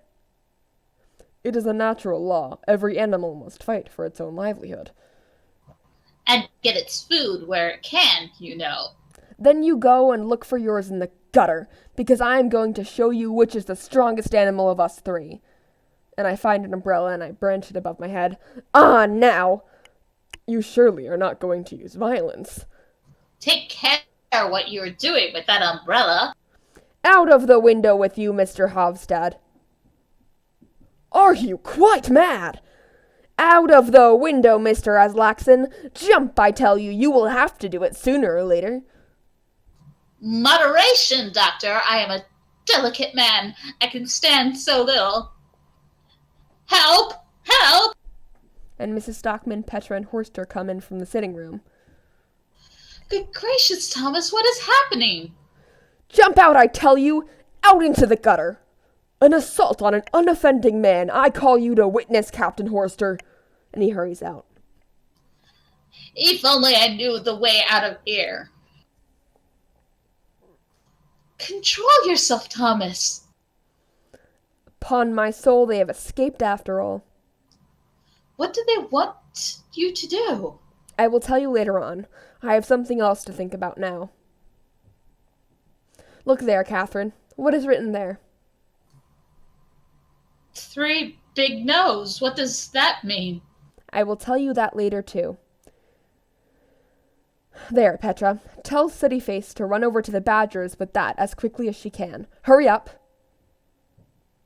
And Petra takes the card and goes out into the hall. Well, I think I've had a visit from every one of the devil's messengers today, but now I am going to sharpen my pen till they can feel its point. I shall dip it in venom and gall. I shall hurl my inkpot at their heads. Yes, but we are going away, you know, Thomas. Petra comes back. Well? She has gone with it. Good. Going away, you say? No, I'll be hanged if we are going away. We are going to stay where we are, Catherine. Stay here. Here? In the town? Yes, here. This is the field of battle. This is where the fight will be. This is where I shall triumph. As soon as I have had my trousers sewn up, I shall go out and look for another house. We must have a roof over our heads for the winter. That you should have in my house. Can I? Yes, quite well. I have plenty of room, and I am almost never at home. How good of you, Captain Horster. Thank you. Thank you, thank you. That is one trouble over. Now I can set to work in earnest at once. There is an endless amount of things to look through here, Catherine. Luckily, I shall have all my time at my disposal, because I have been dismissed from the baths, you know. Oh, yes. I expected that. And they want to take my practice away from me, too. Let them. I have got the poor people to fall back upon anyway, those that don't pay anything, and after all, they need me most too. But by Jove, they will have to listen to me. I shall preach to them in season and out of season, as it says somewhere. But, dear Thomas, I should have thought events had showed you what use it is to preach. You are really ridiculous, Catherine. Do you want me to let myself be beaten off the field by public opinion and the compact majority and all that devilry? No, thank you. And what I want to do is so simple and clear and straightforward. I only want to drum into the heads of these curs the fact that the liberals are the most insidious enemies of freedom, that party programs strangle every young and vigorous truth, that considerations of expediency turn morality and justice upside down, and that they will end by making life here unbearable. Don't you think, Captain Horster, that I ought to be able to make people understand that? Very likely. I don't know much about things myself. Well, look here. I will explain it.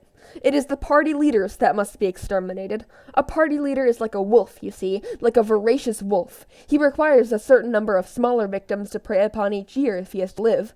Just look at Hofstad and Aslaxon. How many smaller victims have they not put an end to, or at any rate maimed and mangled until they are fit for nothing except to be householders or subscribers to the People's Messenger? Come here, Catherine.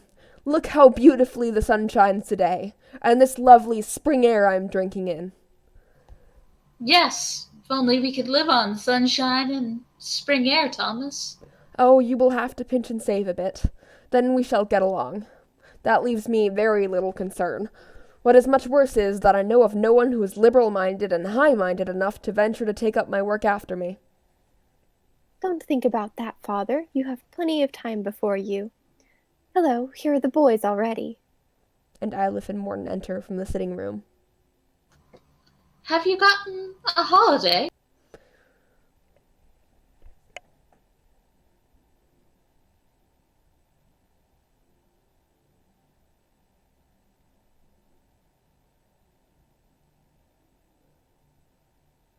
Morton?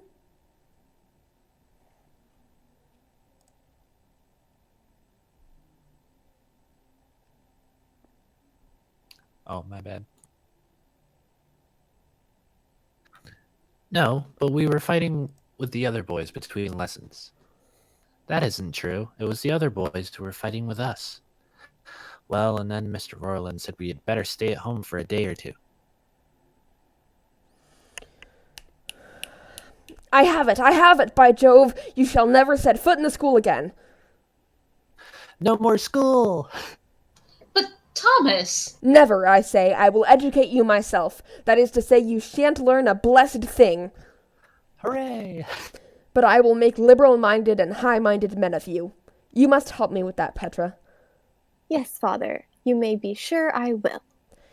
And my school shall be in the room where they insulted me and called me an enemy of the people. But we are too few as we are. I must have at least 12 boys to begin with.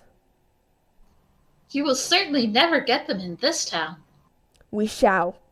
Don't you know any street urchins, regular ragamuffins? Yes, Father. I know lots. That's capital. Bring me some specimens of them. I'm going to experiment with these curs, just for once. There may be some exceptional heads among them. And what are we gonna do when you have made liberal-minded and high-minded men of us? Then you shall drive all the wolves out of the country, my boys.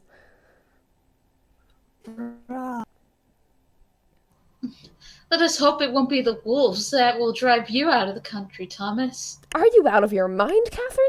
Drive me out? Now, when I am the strongest man in the town?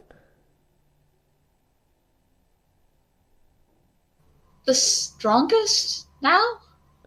Yes, and I will go so far as to say that now I am the strongest man in the whole world.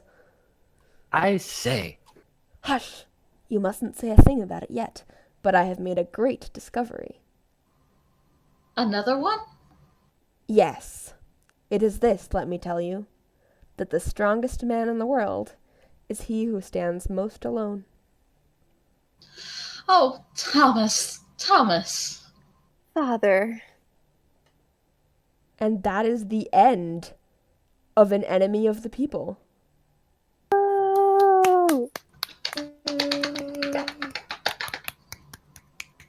Rabble, rabble, rabble.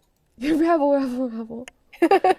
How about that, my friends? That was a whole entire other play, the second in this series of streams we'll be doing here. And it ended well enough for Dr. Stockman, it seems. I thought Yep. they were. I He's really the thought they leader. were going to the New World. Me too, honestly. I thought they were gonna escape. Yeah, he would have been better off if he had left. I feel like Dr. Stockman was just a teeny bit too stubborn for that, though. It wouldn't have been Yeah. quite characteristic of him. Yeah, he's like too self-involved to have like actually left. I mean, y'all seen The Witch? No? No. No. I was just thinking. It's a movie that's literally about a stubborn guy in early America who gets kicked out of a town. I was like, prequel. Apparently, it wasn't Dr. Stockman, because Dr. Stockman will not be kicked out. He insists. Never. Unless the wolves drive him out. He had plenty of opportunities at the end there, though, as well, to just take up a lot of money and just run with it. Yeah, he doubled down just over and over again. But he is ever the idealist. Okay, in any case, that brings us to the end of this stream. A few announcements before we go. We are still looking for art, so if any of you out there are good with art and would like to submit something, we need banner art, icon art, art for our streams, intermissions, all of that good stuff. Just join the Discord and PM me for details if there is a link to the Discord in the chat. If we could get one in there. As well, if you would like to see less of talking to ourselves, or you'd like to be in a play, we always have casting every week for anybody who's interested. Again, just join the Discord and there will be an announcement before too long, and you should be able to join then. With that said, I think that brings us to the end of the stream. So, does everybody want to just give a quick outro, plug anything you want to plug before we go? Sure, I'm Maddie. Follow me at Maddie_maybe on Twitter. Spelled the way that it is in the little screen bit. I know I spelled a bit weird. Have a great day, y'all. I'm Radical Bacon, but I don't have anything to plug. Just remind everybody to eat something and get something to drink and take your meds if you had to have meds to take. Hey, I'm Reese. I got music at trashmaker.bandcamp. And yeah, stay hydrated. I second that. Oh yeah, and trans rights. That too. Yes. I've been Player 71. I have nothing to plug, but this great establishment we've got going here, Theater 71. There's a Discord, the link is in the chat. There is this Twitch, there's also a YouTube, which currently has no videos on it, but should in a second. And if you missed part or all of the stream, you can find the video both on our Twitch, and I will be putting it up on YouTube later, along with last week's stream, which was Love's Labor's Lost. All of that said, it's been great, and have a wonderful day and weekend, you guys. Adios. Bye. Bye.